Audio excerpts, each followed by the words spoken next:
कुछ लोग यही करते हैं कि बहुत ही ज्यादा ज्वाइन किया, सिंपल सिर्फ कार्डियो कार्डियो कार्डियो कार्डियो शुरू कर दिया। वो उस टाइम पे बहुत ही लिमिटेड ऑप्शंस होती थी। जब हम बात कर रहे थे होता था कि हाँ भाई या तो MBA कर लिया या इंजीनियरिंग कर लिया या डॉक्टर बन गया, ऐसे लोगों को पता ही नहीं था मेंटल हेल्थ भी एक चीज होती है। बट काफी लोगों को ये सब चीजें पता भी हैं। अब धीरे धीरे और अवेयरनेस बढ़ गई है, तो they want to know, even if they know, वो बताते हैं कि भाई ये चीजें भी please consider these factors also. अगर आप हमें कोई भी डाइट या कोई भी हेल्थ या न्यूट्रिशन रिलेटेड सजेशन दे रहे, दे आर अवेयर। तो ऐसे बहुत लोग हैं, उनको आप क्या एडवाइस करोगे जो कि जिम जा रहे हैं बट डाइट पे they are not focusing at all? Mother या फादर अगर जिम जा रहे हैं जनरल वेलबींग के लिए, तो अपनी डाइट में प्रोटीन इनटेक उनको बढ़ाने की जरूरत है। कि एक आइडियल इंडियन थाली कैसी दिखनी चाहिए, क्या क्या चीजें तुम ऐड कर सकते हो या क्या रिप्लेस करी जानी चाहिए? हमारी बॉडी में 2 एपेटाइट रेगुलेटिंग हार्मोन्स होते हैं, लेप्टिन एंड ग्रेलिन। और ये नहीं है कि अगर आप चाय और कॉफी भर भर के पी रहे हो तो that is not a part of hydration. लड़के तो फिर भी पानी पी लेते हैं, लड़कियां क्यों पानी नहीं पीती? करो जैसे leaky gut is a problem या इन्फ्लेमेटरी बाउल सिंड्रोम जिसको हम IBS बोलते हैं। शाम को 6 बजे के बाद या 7 बजे के बाद मत खाओ। तुम्हारी लास्ट जो मील है वो इसी टाइम पीरियड के अंदर होनी चाहिए। गट को हम बोलते हैं it's the second brain of your body. Diet को लेके सबसे बड़ा जो मिथ या फिर सबसे बड़ा जो मिसकंसेप्शन है जो मुझे ऐसा लगता है वो यही है कि Hi everyone, this is Jay Oberoi and you are watching TBH, that is To Be Honest podcast by NutraBay. So I'm very sure आज के टाइम पे कोई पर्सन अपनी लाइफ में कुछ और एम लेके चल रहा हो या ना चल रहा हो, बट हेल्दी रहने का एम, फिट रहने का एम, प्रेजेंटेबल रहने का एम या दिखने का एम सबका कॉमन है। बट वहीं मेजॉरिटी ऑफ द लोग ये चीज़ को फॉलो नहीं कर पा रहे हैं and there are multiple reasons behind. But one of the most common reason is lack of knowledge, या लोगों के पास अगर नॉलेज है भी सही तो गलत नॉलेज है। सो आज यही इंसाइट मेरे को और आपको दोनों को मिलेगी। She is not a body builder, she is not a fitness influencer, but वो एक न्यूट्रिशनिस्ट हैं और ये दोनों प्रोफेशंस की बैकबोन हम ज़रूर कह सकते हैं उन्हें। काफ़ी ब्रांड्स के साथ ये काम कर चुकी हैं पास्ट में एंड एट प्रेजेंट न्यूट्राबे में she is my colleague. Very warm welcome Navneet Kaur, how are you? Thank you so much, I am good, how about you? मैं भी एकदम ठीक। Thank you so much for having me. I am a nutritionist by profession and it's been almost 18 years I'm into this industry. मेरी सारी education, graduation, post graduation, everything is in nutrition. Okay. So when I started working, एकदम से ऐसे नहीं था कि मैंने एकदम सप्लीमेंट इंडस्ट्री में एंटर किया, बिकॉज जब हम न्यूट्रिशन पढ़ते हैं तो बहुत सारी फील्ड्स होती हैं हमारी। हम क्लिनिकल भी पढ़ते हैं, हम जनरल पब्लिक हेल्थ वेलफेयर के बारे में भी पढ़ते हैं, जहाँ पे वेलफेयर स्कीम्स होती हैं, how to develop that, how to work on community nutrition. I started with that. उसके बाद में धीरे धीरे धीरे धीरे करते करते हमने सप्लीमेंट इंडस्ट्री के बारे में थोड़ा सा और अवेयरनेस आने लग गई, थोड़े से ब्रांड्स और ज़्यादा डेवलप होने लग गए, and then that's how I entered supplement industry, जहाँ पे कोर स्पोर्ट्स न्यूट्रिशन के बारे में I got introduce to all the supplements की किस तरीके से सप्लीमेंट्स काम करते हैं। बिकॉज जब this I am talking 2007 and 8, उस टाइम पे सप्लीमेंट्स का इतना ज़्यादा रोल नहीं होता था हमारी लाइफ में। It was more of diet and lifestyle, and उसमें भी डाइट में भी ज़्यादातर लोग वेट लॉस की ही बात करते थे। बट स्पोर्ट्स न्यूट्रिशन इंडस्ट्री में 2015 से आई स्टार्टेड वर्किंग, एंड तब से आई into sports nutrition only. And right now I am working with NutraBay. I'm past 4.5 years. Okay. और I am into the product formulation, regulatory, सब कुछ जो भी एक न्यूट्रिशन का, अगर हम एक प्रोडक्ट को आइडिएट करते हैं, right from the ideation to the launch, I am involved in all the stages. Okay, nice. Yeah. So what I think is nutritionist बनना, I don't think so कोई अपने 11th 12th में, college days में, teenage time में decide करता है कि हाँ मैं आने वाले टाइम में nutritionist बनूंगी। So it's a very conventional thing, not like doctor, engineer, right? So कोई इंस्पिरेशन रहा है उस टाइम पे, क्योंकि आपने बोला 17 years हो गए हैं, लॉन्ग टाइम। सो उस टाइम पे तो आई एम वेरी श्योर कि नहीं होता होगा बिल्कुल न्यूट्रिशनिस्ट एक प्रोफेशन होता भी, ये भी काफी लोगों को नहीं पता होगा। उस टाइम पे बहुत ही लिमिटेड ऑप्शंस होती थी। जब हम बात कर रहे थे होता था कि हाँ भाई या तो MBA कर लिया या इंजीनियरिंग कर लिया या डॉक्टर बन गया, ऐसे फील्ड्स होती थी जो एकदम सेग्रीगेटेड होती थी, बट बहुत ज़्यादा वेरीड स्कोप नहीं होता था। और न्यूट्रिशन का तो तब इतना ज़्यादा स्कोप था भी नहीं, और इतना ज़्यादा अवेयरनेस भी नहीं थी कि this is also a profession जो आप चूज़ कर सकते हो। So I am from a science background, but मेरा इंटरेस्ट जो था वो साइंस की तरफ ही था कि बायोलॉजी या something related to health, physiology, कुछ ऐसा करना है। So when I was looking through the courses की कौन से कोर्सेज अवेलेबल है, आई हैड 2 ऑप्शंस, एक न्यूट्रिशन वाला and second was microbiology. But जब मैंने उसका पूरा करिकुलम पढ़ा, पूरा everything I studied through all the in the entire curriculum में हम क्या क्या पढ़ेंगे, क्या क्या होगा, तो when I check the curriculum of both the courses, तो मुझे ये वाला थोड़ा ज़्यादा इंटरेस्टिंग लगा. So I chose this. Delhi University से ही किया है मैंने. And again as I told you कि मेरी ग्रेजुएशन पोस्ट ग्रेजुएशन सब कुछ न्यूट्रिशन में ही है. सो जब हम न्यूट्रिशन के बारे में पढ़ते हैं, हम सब चीज़ों के बारे में पढ़ते हैं. ये नहीं होता कि सिर्फ एक सेग्रीगेटेड एक ही फील्ड है जब आप पढ़ रहे हो. बट हाँ, जैसे जैसे आप उसमें प्रोग्रेस करते हो तब आप स्पेशलाइजेशन चूज़ करते हो कि आपको इंटरेस्ट किस में है. क्या आप बिल्कुल ही एक मेडिकल लाइन में जाना चाहते हो जहाँ पे आप सिर्फ हॉस्पिटल्स में या पेशेंट्स के साथ ही डील करोगे, जहाँ आप सिर्फ थेरेपेटिक डाइट्स ही प्रोवाइड करोगे, या आप एक फूड इंडस्ट्री में जाना चाहते हो जहाँ पे आप सप्लीमेंट्स और रेगुलेटरी और इन सब चीज़ों में इन्वॉल्व हो जाओगे. तो वहाँ पे आपकी फिर प्रोफेशनलिज्म जैसे जैसे आपका करियर एक्सपोज होता है, जैसे जैसे आपकी ग्रोथ होती है, उस हिसाब से फिर आपकी प्रोग्रेस होती रहती है.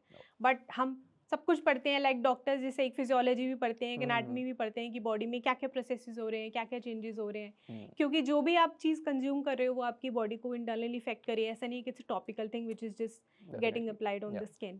तो it's a very detailed course और बहुत ही ज़्यादा इन्वॉल्वमेंट होता है आपका हर चीज़ को लेके, चाहे वो आपका मेंटल हेल्थ हो, चाहे वो आपका गट हेल्थ हो, हर चीज़, everything is so connected. Right. तो अगर मैं अब से 17 ईयर्स पहले जाऊँ, सो क्या ये फील्ड में, ये स्पेस में उस टाइम के मुकाबले से आज के हम दोनों टाइम को कंपेयर करें, कुछ फर्क आया लोगों के परसेप्शन में? बहुत ज़्यादा. कैसे, किस टाइप से? सो जैसे कि मैंने बोला कि पहले ज़्यादातर सिर्फ सब वेट लॉस की या कैलोरी की या डाइट की बात करते थे. अब एक होलिस्टिक वेलबींग की बात होती है, अब मेंटल हेल्थ की भी बात होती है, अब स्ट्रेस फ्री लाइफस्टाइल की भी बात होती है, गट हेल्थ की भी बात होती है, इम्यूनिटी की भी बात होती है, हार्मोन्स की भी बात होती है, जो भी आपके न्यूरोट्रांसमीटर्स है सबकी बात हो रही है. क्योंकि फूड इज़ गेटिंग कनेक्टेड, सब चीज़ वो आपकी बॉडी में जो कंज्यूम कर रहा है हर चीज़ को वो इफेक्ट कर रहा है. तो हर चीज़ के बारे में एक होलिस्टिक वेलबींग की बात अब ज़्यादा होने लगी है एज कम्पेयर टू प्रीवियस. उस टाइम पे जब हमने काम करना शुरू किया था, जब सिर्फ वेट लॉस की करते थे कि मुझे पतला कर दो, लोगों का सिर्फ यही होता था कि मुझे पतला कर दो. आपने मेंटल हेल्थ की बात करी, सो आई एम वेरी श्योर आज से 6-7 साल पहले जब सोशल मीडिया इतना बूम पे नहीं गया था, लोगों को पता ही नहीं था मेंटल हेल्थ भी एक चीज़ होती है. सो एज अ न्यूट्रिशनिस्ट आपके पास ऐसे कुछ क्लाइंट्स आते हैं या लोग कुछ एक क्वेरी रखते हैं आपके सामने कि हाँ, डाइट तुम्हारी मेंटल हेल्थ को अफेक्ट करती है डायरेक्टली और इनडायरेक्टली, ऐसा कुछ होता है? मतलब आप बोल रहे हो कि अभी आते हैं कि पहले आते थे? नहीं, दोनों टाइम पे. नहीं, पहले तो ऐसा बोल रही हूँ कि पहले इतना मेंटल हेल्थ को लेके इतना अवेयरनेस नहीं था. पहले सिर्फ यही टारगेट से आते थे कि मुझे पतला होना है, आप मुझे डाइट दे दो, मुझे बता दो कि मुझे इस टाइम पे क्या क्या खाना है, I will follow that and I want to lose weight, ये मेरा टारगेट है, अभी मेरा करंट वेट है, दैट इज इट. बट आज के टाइम में, लेकिन आज के टाइम में एक जैसे मैंने बोला कि सब चीज़ों की बात होती है कि दे आर ऑल्सो अवेयर कि हाँ भी हमारा स्लीप भी इक्वली इंपॉर्टेंट है. तो they will also talk about sleep कि भाई मेरा, अगर आप मुझे डाइट दे रहे हो या मुझे डाइट बता रहे हो, बट मेरा स्लीपिंग का ड्यूरेशन ये है, मेरा उठने का टाइम ये है, मेरा वर्कआउट का टाइम ये है, और मेरे को फूड एलर्जीज में ये है, लेकिन ये चीज़ें मेरे को सूट करती हैं, इन चीज़ों से मुझे थोड़ा सा ब्लोटेड फील होता है, इन चीज़ों में मुझे ज़्यादा मेरी इम्यूनिटी मुझे लगता है कि ज़्यादा बेटर है, अगर मैं इस पर्टिकुलर सीजन में ये चीज़ खा रही हूँ तो ये चीज़ मुझे सूट नहीं करती. तो सब चीज़ों का पीपल आर अवेयर, सब चीज़ें वो बताते हैं and we also want to know, because हम भी उनसे सवाल पूछते हैं कि आप ये चीज़ हमें सब बताओ. बट काफ़ी लोगों को ये सब चीज़ें पता भी हैं, अब धीरे धीरे और अवेयरनेस बढ़ गई है, तो they want to know and even if they know, वो बताते हैं कि भाई ये चीज़ें भी please consider these factors also, अगर आप हमें कोई भी डाइट या कोई भी हेल्थ या न्यूट्रिशन रिलेटेड सजेशन दे रहे हो, तो they are aware, which is a good thing. Of course. तो जैसे हमने स्टार्टिंग में ही बोला कि आज के टाइम पे लोगों के पास या तो नॉलेज लैक कर रहे हैं लोग, या तो उनके पास नॉलेज है बट गलत नॉलेज है. सो मैं इस चीज़ को लेके सोशल मीडिया को थोड़ा सा ब्लेम करना चाहूँगा, क्योंकि सोशल मीडिया पे सही चीज़ें भी हैं, गलत चीज़ें भी हैं, बट वो जो कंज्यूम कर रहा है पर्सन, उस पर डिपेंड करता है कि वो क्रॉस चेक कर रहा है वो चीज़ को कि नहीं. सो डू यू थिंक कि सोशल मीडिया ने इम्पैक्ट किया है लोगों के दिमाग पे कि लोग गलत चीज़ फॉलो कर रहे हैं इस मोमेंट पे, गलत डायरेक्शन में जा रहे हैं? Yes, to some extent yes. गलत इन्फॉर्मेशन भी है, सही इन्फॉर्मेशन भी है. इट्स वेरी इंपॉर्टेंट, जैसे आपने बोला कि डबल चेक करेगी, नहीं डबल चेक करो, understand the science behind it, कि अगर कोई चीज़ प्रिस्क्राइब की जा रही है, कोई अगर चीज़ कुछ भी रिकमेंडेशन कोई दे रहा है तो वो क्यों दे रहा है. Start questioning, start reading about कि क्या उस चीज़ के पीछे, एग्जाम्पल कोई भी अगर एक सप्लीमेंट भी आपको रिकमेंड कर रहा है, उसके पीछे क्या कोई क्लिनिकल स्टडीज़ हैं, क्या कोई प्रूवन स्टडीज़ हैं, अगर वो स्टडीज़ हैं तो क्या वो पेड स्टडीज़ हैं कि वो नॉन पेड स्टडीज़ है, नॉन बायस्ड स्टडीज़ हैं, और उसमें क्या कंक्लूजन निकला, क्या ये कंक्लूजन निकला कि हाँ भाई कुछ ऐसा एविडेंस है जिससे जो भी बेनिफिट क्लेम कर रहे हैं वो हो सकता है, या उसकी पॉसिबिलिटी है, या फिर है कि नहीं अभी कुछ ऐसा कंक्लूजन नहीं है, but maybe you need further more studies to evaluate the effect. तो वो Okay. सारी चीज़ें बहुत ज़्यादा इंपॉर्टेंट है उस चीज़ को समझना, कि सिंपली रादर देन सिंपली बस किसी ने कुछ बोल दिया and that person is a powerful personality and just blindly going for that, because आपकी बॉडी भी सबकी अलग अलग होती है। हो सकता है True. एक चीज़ आपको सूट कर रही है लेकिन मुझे सूट नहीं कर रही है। Exactly, yeah. सबकी जेनेटिक्स सब अलग है, सबकी मेडिकल बैकग्राउंड अलग है, सबका फिजियोलॉजिकल कंडीशंस अलग हो सकती हैं। किसी को एक अंडरलाइन मेडिकल कंडीशन भी हो सकती है जो maybe you are not aware, क्योंकि अभी वो इतना ज़्यादा नहीं है कि आपको उसके सिम्टम्स दिख रहे हैं। तो कोई भी चीज़ बॉडी में ऐसा अगर है और प्रॉबेबली वो चीज़ आपको सूट नहीं करेगी क्योंकि आप उस चीज़ को कंज्यूम करे हो, चाहे वो कोई सप्लीमेंट हो या मे बी कोई फूड कॉम्बिनेशन ही हो। तो इट्स वेरी इंपॉर्टेंट कि आप जो भी इंफॉर्मेशन, या अगर आप अपनी डाइट या लाइफस्टाइल में कोई भी चीज़ या कोई भी चेंज अगर आप कर रहे हो, जस्ट आप बिकॉज आपने वो चीज़ सुनी है, पहले अंडरस्टैंड कि उस चीज़ के पीछे लॉजिक क्या है और क्या वो चीज़ इफेक्टिव या रिलायबल है भी कि नहीं है, कि वो जस्ट ऐसे ही बिकॉज किसी ने बोला तो मैंने कर लिया, वो नहीं करना चाहिए।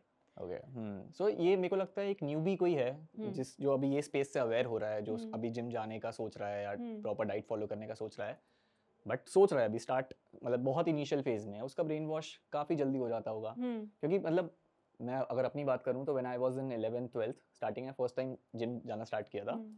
सो जिम तो जा रहा था मैं, बट डाइट ज़ीरो, डाइट पे बिल्कुल ध्यान नहीं दे रहा था, वर्कआउट की भी ऐसे खास नॉलेज नहीं थी। सो बॉडी में डेफिनेटली, मतलब बॉडी जितना पोटेंशियल तुम्हारा अलाउ कर रही है उसका मैं 10% भी नहीं बोलूँगा कि चेंज आ रहा था। अब वर्कआउट तुम कर रहे हो, डेफिनेटली पूरा वर्कआउट तुम्हारा वेस्ट नहीं जाएगा, बट अगर उस टाइम पे साथ ही पैरेलली डाइट को तुम कंसिडर करते तो शायद चेंजेस बहुत आते। सो अभी मैं जिम जाता हूँ तो मैं देखता हूँ कि कुछ लोग एक एक डेढ़ साल से जिम आ रहे हैं, बट उनकी बॉडी में वो चेंजेस नहीं है। क्योंकि तुम अगर वही खाना घर पे जाके खा रहे हो जो तुम्हारे पेरेंट्स खा रहे हैं, अब सबकी अलग अलग रिक्वायरमेंट है। तुम्हारे पेरेंट्स तुम्हारे लिए शायद वो डाइट तुम अगर रेकमेंड करो तो करेंगे भी वो, बट तुम ही इनिशिएटिव नहीं ले रहे। सो ऐसा मैं भी करता था। सो ऐसे बहुत लोग हैं, उनको आप क्या एडवाइस करोगे जो कि जिम जा रहे हैं बट डाइट पे they are not focusing at all? So इसमें ना अगेन दो चीज़ें हैं। एक है कि आपको पता ही नहीं है, एक है आपको पता है लेकिन कंसिस्टेंसी नहीं आ पा रही है, आप उस चीज़ को फॉलो नहीं कर पा रहे हो। तो यहाँ उनको पे बताइए जिनको नहीं पता है, जैसे मेरे को नहीं पता था। हाँ, मतलब आई वाज सो अनअवेयर कि डाइट भी एक चीज़ होती है। मतलब डाइट के नाम पे प्रोटीन शेक पता था कि हाँ वे प्रोटीन लेना है, जो कि लिया भी था मैंने, बट वे प्रोटीन को तुम बाकी चीज़ों से रिप्लेस तो नहीं कर सकते। It's an additional thing, it's a supplement, it's not a exactly. Substitute, agree. So ऐसे लोगों के पता जिनको बिल्कुल भी अवेयरनेस नहीं है। सो सबसे बेसिक स्टेप से आप शुरुआत करो। सबसे पहले अगर आप अपनी बॉडी में कोई भी जैसे आपको बॉडी बिल्ड जो भी आपका एम है, आपको ट्रांसफॉर्मेशन करना है, बॉडी बिल्डिंग करनी है, वेट लॉस करना है, वेट गेन करना है, whatever is a fitness goal, जो भी आपकी डेली की कैलोरी रिक्वायरमेंट है, सबसे पहले determine that based on your physical activity. मतलब ये बिल्कुल एक छोटा छोटा स्टेप है, पहले अपनी कैलोरी डिटरमाइन करो, उसके अकॉर्डिंगली देखो कि आपकी फिटनेस गोल के हिसाब से आपको कितना कार्ब, कितना प्रोटीन, कितना फैट चाहिए, उसके हिसाब से आप अपना मैक्रोज डिवाइड करो and then you add the foods. ये नहीं होना चाहिए कि just because I started going to gym और मैंने प्रोटीन ले लिया, 2 स्कूप उसमें ऐड कर लिए एंड गुड टू गो, वो नहीं होना चाहिए। यू हैव टू इंश्योर कि अगर आप प्रोटीन भी ले रहे हो तो आप अपनी रिक्वायरमेंट के हिसाब से ले रहे हो कि नहीं ले रहे हो। सिर्फ आप डाइट पे फोकस कर रहे हो, अगर सप्लीमेंट की ज़रूरत है आप बोलो, अगर आपको लगता है कि नहीं आप बिना वे प्रोटीन शेक के भी आप अपनी डाइट के थ्रू पूरा डेली की रिक्वायरमेंट सारी न्यूट्रिएंट्स की, मैक्रोज की, if you can meet, you are good to go. ऐसा नहीं कि आपको लेना ही लेना है, बट अगर आप लेना चाहते हो कोई उसमें बुराई नहीं है लेने के लिए, but everything has to be calculated. क्योंकि अगर आप उस चीज़ को डे 1 से कैलकुलेट कर रहे हो तभी आप अपनी प्रोग्रेस को भी मेजर कर पाओगे। अगर आपके पास कोई बेसिक स्ट्रक्चर ही नहीं है कि एग्जाम्पल अगर मैंने आज जिम जाना शुरू किया और मैं 80 ग्राम प्रोटीन्स ले रही हूँ, तो अगर मेरी बॉडी में कोई भी चेंज नहीं हो रहा, या अगर मेरी बॉडी में चेंज हो रहा है, तो क्या मुझे उस प्रोटीन को बढ़ाना है, क्या मुझे उसको सेम रखना है? उस चीज़ को इवैल्यूएट करने के लिए आपके पास बेसिक एक नंबर होना चाहिए। थोड़ा टाइम भी देना पड़ेगा, थोड़ा सा टाइम आपको देना पड़ेगा, कंसिस्टेंसी और एक बेसिक कैलकुलेशन ज़रूर होनी चाहिए, एक बेसिक ट्रैक ज़रूर होना चाहिए। At least if you are a beginner थोड़ी सी ट्रैकिंग रखनी ज़रूरी है। बट डू यू थिंक आज के बिजी स्केड्यूल में, मतलब जहाँ, मतलब मैं अगर अपने पेरेंट्स की उम्र की बात करूँ, जो कि ऑफ कोर्स उनके टाइम में ये सारी चीज़ें इतनी पॉपुलर नहीं थी, हाँ। सो अगर उनको अभी जिम जाना स्टार्ट करना है बॉडी बिल्डर नहीं बनना है उनको, बस अपनी बेसिक डेली फिटनेस के लिए। हाँ डेली हाँ। फिटनेस उनको अपनी वो रखनी है, हम्म, उनको क्या उस करना केस में चाहिए? यही है कि वो लोग अगर इतना आप सॉरी सॉरी सॉरी या प्लीज, ना दैट्स गो मतलब ऑन उनके पास इतना टाइम नहीं है सारी चीजें कैलकुलेट करने का, so so that is what I am saying कि वो आपके फिटनेस गोल पे अगर आपको एक जनरल वेलबींग के लिए आप सोच रहे हो कि आपके आप मदर या फादर अगर जिम जा रहे हैं जनरल वेलबींग के लिए, तो अपनी डाइट में प्रोटीन इनटेक उनको बढ़ाने की जरूरत है, क्योंकि अगर आप कोई एडिशनल वर्कआउट फिजिकल एक्टिविटी करो, आपकी मसल्स को रिकवरी के लिए कुछ एडिशनल सपोर्ट चाहिए। उसके अलावा यू हैव टू इंश्योर कि आप प्रॉपर टाइम से खाना खा रहे हो, आपका वाटर इनटेक जो है वो बहुत इंपॉर्टेंट है, आपका स्लीप साइकिल बहुत इंपॉर्टेंट है, और अपनी डाइट में जो भी आपका अनहेल्दी कार्ब्स के थ्रू जो आपका, क्योंकि इंडियन डाइट्स में सबसे ज़्यादा प्रॉब्लम कार्ब्स की है, तो अगर आपको लग रहा है कि बहुत ही ज़्यादा कार्ब्स इनटेक अगर आपका है, उसको थोड़ा सा आप कम करो, उसको आप रिप्लेस करो प्रोटीन से। उससे क्या होगा, एक तो आपकी जो क्रेविंग्स है वो कम हो जाएंगी, आपकी बॉडी में जो मसल लॉस है वो नहीं होगा, क्योंकि अगर हम वर्कआउट करना शुरू कर रहे हैं, अगर हम प्रोटीन ठीक से नहीं ले रहे हैं, तो आपका मसल लॉस होता ही होता है। कुछ लोग यही करते हैं कि बहुत ही ज्यादा ज्वाइन किया एंड सिंपल सिर्फ कार्डियो कार्डियो कार्डियो कार्डियो शुरू कर दिया, वो भी नहीं होना चाहिए। हाँ, तो there has to be a balance of everything. अगर आप एक जनरल वेलबींग के लिए भी अगर आप कर रहे हो, तो बेसिक चीजें कि अपनी डाइट में विजिबल कार्ब्स जो हैं वो कंपैरेटिवली थोड़ा सा रिड्यूस करो, प्रोटीन ज़्यादा बढ़ाओ, क्योंकि जनरली कार्ब्स इनटेक हमारा रिक्वायरमेंट से हम ज़्यादा ही लेते हैं, ठीक है। एंड आपका स्लीप साइकिल जो है, स्लीप रेगुलर होनी चाहिए, पानी आपका इनटेक जो है वो अच्छा होना चाहिए, जो आपके सीजनल फ्रूट्स एंड वेजिटेबल्स हैं, you focus on that because they very rich in nutrients. तो इंस्टेड के अगर हम बिल्कुल एक चाय के साथ कुछ भी भुजिया वुजिया वो सब चीज़ ले रहे हैं, ट्राई टू रिप्लेस दैट। तो ये छोटी छोटी चीज़ें भी अगर आप करते हो, अगर आप पूरा एक प्रॉपर इलेबोरेटेड 6 to 7 मील्स का नहीं भी ले रहे हो, बट ये छोटे छोटे चेंजेस भी it will give you result. ये कुछ हैबिट्स हैं इंडियन हाउस होल्ड में, स्पेशली ये हैबिट्स हैं कुछ जो कि चेंज करने की रिक्वायरमेंट है, इट्स हाई टाइम। यस, तो वो चीज़ें बहुत इंपॉर्टेंट है। उसके अलावा आप जो अपना एक्सरसाइज है, एक्सरसाइज में आपको उस तरीके से, क्योंकि ओल्ड एज में या अगर आप जनरल जब हम मदर फादर की बात करें, तो आपकी बोन्स वीक हो जाती हैं, आपकी बॉडी में हार्मोनल चेंजेस होते हैं, फीमेल्स में मेनोपॉज के जो इश्यूज होते हैं वो होते हैं। सो उस केस में अगर आप एक्सरसाइज भी करो, आप उस हिसाब से करो कि आपका जो बोन हेल्थ है वो ठीक है, आपकी स्टेबिलिटी है, आपकी इंजरी ऐसा नहीं होने कि आप इंजरी प्रोन वर्कआउट कर रहे हो, तो आपका वर्कआउट भी प्रॉपर एक तरीके से सुपरवाइज्ड वर्कआउट होना चाहिए, क्योंकि वो बहुत ज़्यादा प्रोन हो जाते हैं इंजरी के लिए। क्योंकि अगर किसी ने भी पहले वर्कआउट किया ही नहीं और एकदम से हैवी वेट वो सब कर लेंगे, तो देयर इज अ रिस्क। तो हर चीज़ में थोड़ा थोड़ा थोड़ा थोड़ा चेंज लाने की जरूरत है। Consistency yes, consistency is the key, and proper supervision में। और अगर आप डाइट की बात करो, तो अपने जो नॉर्मल घर का खाना ही खाते हो उसमें थोड़ा थोड़ा थोड़ा चेंज करो। ओके नवनीत, इंडियन थाली के बारे में थोड़ा बताओ। इंडियन थाली को जैसे लोग समझते हैं, मतलब काफी जगह सोशल मीडिया पे कहा भी गया है ये चीज कि फुल ऑफ न्यूट्रिशन है वो, मतलब तुम्हें सारी चीजें एडिक्वेट अमाउंट में मिल जाएगी अगर तुम एक प्रॉपर इंडियन थाली कंज्यूम कर रहे हो तो, बट आई डोंट अग्री पूरी तरीके से। सो टेल मी कि एक आइडियल इंडियन थाली कैसी दिखनी चाहिए, क्या क्या चीजें तुम ऐड कर सकते हो या क्या रिप्लेस करी जानी चाहिए, what do you think? Indian थाली आपको न्यूट्रिशन देती है, प्रोवाइडेड एक उस कटोरी में क्या क्या डला हुआ है। अगर उसमें रोटी है, साथ में आलू की सब्जी है, और फिर अगर बहुत हल्का थोड़ा सी सब्जी है, then it is not a complete thali. उसमें कार्बोहाइड्रेट के लिए आप रोटी या चावल, अगर आप मिलेट्स लेते हो वो आप ले सकते हो। अगर आप प्रोटीन के लिए बात कर रहे हो तो आप उसमें दाल ले सकते हो, अगर आप वेजिटेरियन हो, और सोया ले सकते हो। अगर आप नॉन वेजिटेरियन खाते हो या नॉन वेज फूड खाते हो या एग खाते हो, तो आप एग ले सकते हो, चिकन ले सकते हो, फिश ले सकते हो, व्हाटएवर इज़ योर प्रेफरेंस। साथ में सब्जी आपकी उसमें अच्छी क्वांटिटी होनी चाहिए सब्जी की, ये नहीं कि बस थोड़ी सी डाली and you done for the day, नहीं। सीजनल वेजिटेबल्स पे फोकस करना बहुत ज़रूरी है, क्योंकि उसमें ज़्यादा न्यूट्रिशन, बायो अवेलेबिलिटी, वो सब चीज़ें ज़्यादा होती हैं, and they are more healthy and more tasty I would say. तो there has to be a balance कि उसमें प्रोटीन हर मील में, आपकी थाली जो भी आप खा रहे हो, चाहे वो एक फुल मील है, चाहे वो एक स्नैक है, यू हैव टू इंश्योर कि उसमें कोई ना कोई प्रोटीन रिच फूड होना चाहिए। If you want to meet your daily protein intake, हर मील के अंदर, हर स्नैक के अंदर फोकस ऑन प्रोटीन, आपको वो फुलनेस देगा, आपको वो आपकी जो ओवरऑल जो मसल एंड जो भी आपका फिटनेस गोल है उसमें तो वो सपोर्ट करेगा ही। उसके अलावा आपकी गट हेल्थ के लिए, आपकी इम्यूनिटी के लिए, इन्फ्लेमेशन को प्रिवेंट करने के लिए, कहीं ना कहीं हर चीज़ में प्रोटीन का रोल बहुत ज़रूरी, बहुत ज़्यादा इन्वॉल्व है।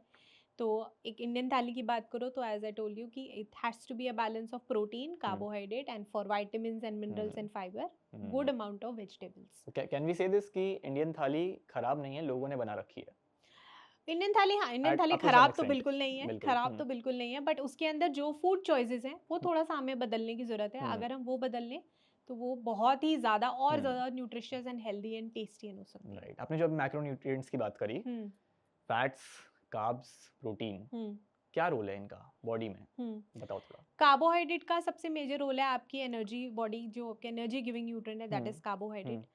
फैट की अगर हम बात करें, फैट भी आपको एनर्जी देता है, but fat is also required for the absorption of vitamin. जो आपके विटामिन ए डी ई के होते हैं वो फैट सोल्यूबल होते हैं। तो अगर आपकी बॉडी में फैट की कमी है तो इवन इफ अगर आप वो वाइटामिन ले रहे हो वो बॉडी में एब्जॉर्ब ही नहीं होंगे। तो वो बहुत इंपॉर्टेंट है। प्लस आपकी ब्रेन हेल्थ के लिए बहुत ज़्यादा ओमेगा फैट जिसको हम बोलते हैं वो बहुत ज़्यादा ज़रूरी है। प्रोटीन की बात करें तो प्रोटीन आपकी muscle recovery, muscle repair, muscle growth, आपकी इम्यूनिटी, आपकी ब्रेन हेल्थ के लिए, ओ बहुत हार्मोन्स के लिए, हर चीज़ में आपकी प्रोटीन इज़ इन्वॉल्व। तो प्रोटीन अगेन बहुत ज़्यादा रोल्स प्ले करता है आपके जितने डाइजेस्टिव एंजाइम्स के अलावा और भी जो बॉडी में एंजाइम्स होते हैं, जो बायोकेमिकल प्रोसेसेस बॉडी में हो रहे हैं। कुछ एंजाइम्स हम उनको बोलते हैं दे प्ले एज अ को फैक्टर। तो वो प्रोसेस को कंप्लीट करने में, चाहे वो आपकी बॉडी से टॉक्सिन का एलिमिनेशन हो रहा है, चाहे वो कोई चीज़ ब्रेक डाउन हो रही है, चाहे वो कोई न्यूट्रिएंट एब्जॉर्ब हो रहा है, हर चीज़ में डाइजेस्टिव एंजाइम्स हों, रेगुलर हार्मोन्स हों, जनरल को फैक्टर्स हों, प्रोटीन इज इन्वॉल्व। और वो प्रोटीन्स ही होते हैं जो आपको उन सब चीज़ों में सपोर्ट करते हैं। Agree. तो इसीलिए हम फोकस करते हैं कि प्रोटीन तो आप अपनी डाइट में रखो क्योंकि जनरली हमारी डाइट में प्रोटीन बहुत कम है। True, तो that very is true. Very important कि आप उस न्यूट्रिएंट को थोड़ा ज़्यादा एम्फेसिस दो, थोड़ा ज़्यादा फोकस दो, उसकी रिक्वायरमेंट को आप इंश्योर करो कि इवन इफ अगर आप एक्सरसाइज नहीं भी कर रहे हो, आप प्रोटीन इनटेक अपना एडिक्वेट मेंटेन कर रहे हो। हाउ मच, कितना प्रोटीन? अगर आप एक्सरसाइज नहीं कर रहे हो तो 1 gram is your daily, 1 gram per KG body wait is your daily requirement. और जब हम केजी बॉडी वेट की बात करते हैं वो एक आपका आइडियल बॉडी वेट होना चाहिए। ये नहीं होना चाहिए कि अगर आप ओवर वेट हो, से आप 140 केजीज अगर आपका वेट है तो आप उतना ही प्रोटीन ले रहे हो, Of नहीं, course not, yeah. As per your ideal body weight. और अगर आप एक्सरसाइज कर रहे हो, एक्सरसाइज में डिपेंड करता है कि आपका किस तरह का वर्कआउट है, आप प्रो एथलीट हो, आप स्ट्रेंथ वाले हो, आप एंड्योरेंस एथलीट हो, तो वहाँ पे फिर हम रेंज ले लेते हैं कि 1.2 to 2 ग्राम्स पर KG body weight per day. और डिपेंडिंग ऑन, अगर जो कंपेटिटिव एथलीट्स हैं, जो बहुत ज़्यादा स्ट्रेंथ में एकदम बॉडी बिल्डिंग या बहुत ज़्यादा पावर लिफ्टिंग वगैरह करते हैं, उनकी रिक्वायरमेंट 2 ग्राम से भी ज़्यादा हो सकती है। बिल्कुल। बट जनरली आप बोलो तो 1.2 to 2 gram per KG body weight per day if you are exercising. If you are not exercising, 1 gram per KG ideal body weight per day. Okay. मेरे को एक और चीज़ पूछनी थी, क्या फूड क्वालिटी मैटर करती है? इसका आंसर वैसे मेरे को पता है, हाँ डेफिनेटली करती है, बट मैं आज से अगर 5-6 साल पहले जाऊँ, सो मेरे काफ़ी फ्रेंड्स हुआ करते थे जो कि प्रोटीन कंज्यूम कर रहे हैं बट फ्राइड चीज़ों से कर रहे हैं एंड ऐसी चीज़ों से कर रहे हैं जो कि जिनके मतलब न्यूट्रिशन तो मिल रहा है उनको, प्रोटीन तो मिल रहा है, बट साथ में अनहेल्दी फैट्स भी मिल रहे हैं काफ़ी। सो ये उस टाइम पे मेरे को भी नहीं पता था, उनको भी नहीं पता था। सो ऐसे अभी भी बहुत लोग होंगे, आई एम वेरी श्योर, जो कि प्रोटीन के नाम पे काफ़ी अनहेल्दी चीज़ें कंज्यूम कर रहे हैं। क्या बोलोगे उनको? Food quality does matter. अगर आप एक डाइट कंज्यूम कर रहे हो, से 1500 कैलोरी डाइट कंज्यूम कर रहे हो, सिर्फ उस कैलोरी को मीट करना is should not be the end goal, is not the end goal. वो कैलोरी आपकी किन फूड सोर्सेज से आ रही है, that also matters a lot. Food quality does matter, food options, food choices does matter a lot. अगर आप protein consume कर रहे हो तो अगर आप एग्जाम्पल, अगर आप ग्रिल्ड फॉर्म ले रहे हो या अगर आप फ्राइड फॉर्म ले रहे हो तो ऑब्वियसली फ्राइड में आपका एडिशनल फैट का जो कंटेंट है वो भी बढ़ जाएगा। और अगर आप अनहेल्दी जैसे ट्रांस फैट वाला या अल्ट्रा प्रोसेस्ड फूड ले रहे हो तो वहाँ पे वो फैट जो सोर्स एक तो एक्स्ट्रा कैलोरीज आ रही हैं, ऊपर से जो फैट आ रहा है वो भी आपका अनहेल्दी फैट आ रहा है जो आपकी cholesterol levels, harmful cholesterol levels को बढ़ाने में इट कैन कॉन्ट्रीब्यूट। तो food choices, food options, it does matter a lot. It is not just about the calorie कि मेरी 1500 की रिक्वायरमेंट है, मैंने 1500 कैलोरी खा ली, तो चाहे वो मैंने फ्राइड वाले चिकन से खाई या चाहे वो मैंने कोई अल्ट्रा प्रोसेस फूड से खाई या चाहे वो मैंने मिलेट्स के साथ में बॉइल्ड वेजिटेबल्स ले ली और साथ में ग्रिल्ड चिकन ले लिया या मैंने उससे खाई, it's the same thing, it is not the same thing. I have the answer now. मैं Yeah. बोल सकता हूँ आप किसी को भी, कोई Yes. अगर इस तरीके से कैलोरी कंज्यूम कर रहा है तो। सो एक क्वेश्चन मेरे को एक और था, जैसे मैं अभी जिम जाता हूँ, कुछ टाइम से कंसिस्टेंट हूँ, सो जब मैं जिम जाता हूँ, जब मैं अपने डाइट पे प्रॉपर ध्यान दे रहा हूँ, जब मैं सारी चीज़ अपना प्रोटीन इनटेक कंप्लीट कर रहा हूँ, प्रॉपर जिम में वर्कआउट कर रहा हूँ, तो through out the day I feel focused, थोड़ा सा मैं काम रहता हूँ. सो क्या ये चीज़, क्या डाइट कंज्यूम करना, प्रॉपर सारे न्यूट्रिएंट्स कंज्यूम करना तुम्हारे फोकस को, तुम्हारे मूड पे इम्पैक्ट डालता है? It does. जो भी आपके फूड ऑप्शंस होते हैं, जो भी आप कंज्यूम करते हो, वो आपकी बॉडी में जाके आपके मूड, फोकस, जो आप न्यूरोट्रांसमिटर्स की बात करते हो, जो आप एक हम ब्रेन हेल्थ की बात करते हैं कि आपके कॉर्टिसोल लेवल्स कितने हैं, आपके सेरोटोनिन हार्मोन जो आपका काम या हैप्पी हार्मोन जिसको हम बोलते हैं, उसका सिक्रेशन, वो सब बैलेंस जो है ना, वो बनाने में food it's plays a very important role. तो ऐसा नहीं है कि अगर आप अगर आप एक हेल्दी डाइट खा रहे हो तो वो कहीं ना कहीं आपके मतलब फिटनेस गोल के साथ साथ आपके बाकी चीज़ों में इफेक्ट नहीं करी, वो बाकी चीज़ों में ज़रूर इफेक्ट करती है. आपकी इम्यूनिटी हो, आपका मेंटल वेलबींग हो, आपका मूड फ्लक्चुएशंस होते हैं बहुत ज़्यादा. आप अपनी डाइट में शुगर इनटेक बहुत ज़्यादा बढ़ा दो, आप अपनी मील स्किप करना शुरू कर दो, या आप अनहेल्दी डाइट लेना शुरू कर दो, and you see the difference कि आपके जो भूख लगने के पैटर्न में ही कितना डिफरेंस आ जाता है. कि हमारी बॉडी में 2 एपेटाइट रेगुलेटिंग हार्मोन्स होते हैं, लेप्टिन एंड ग्रेलिन.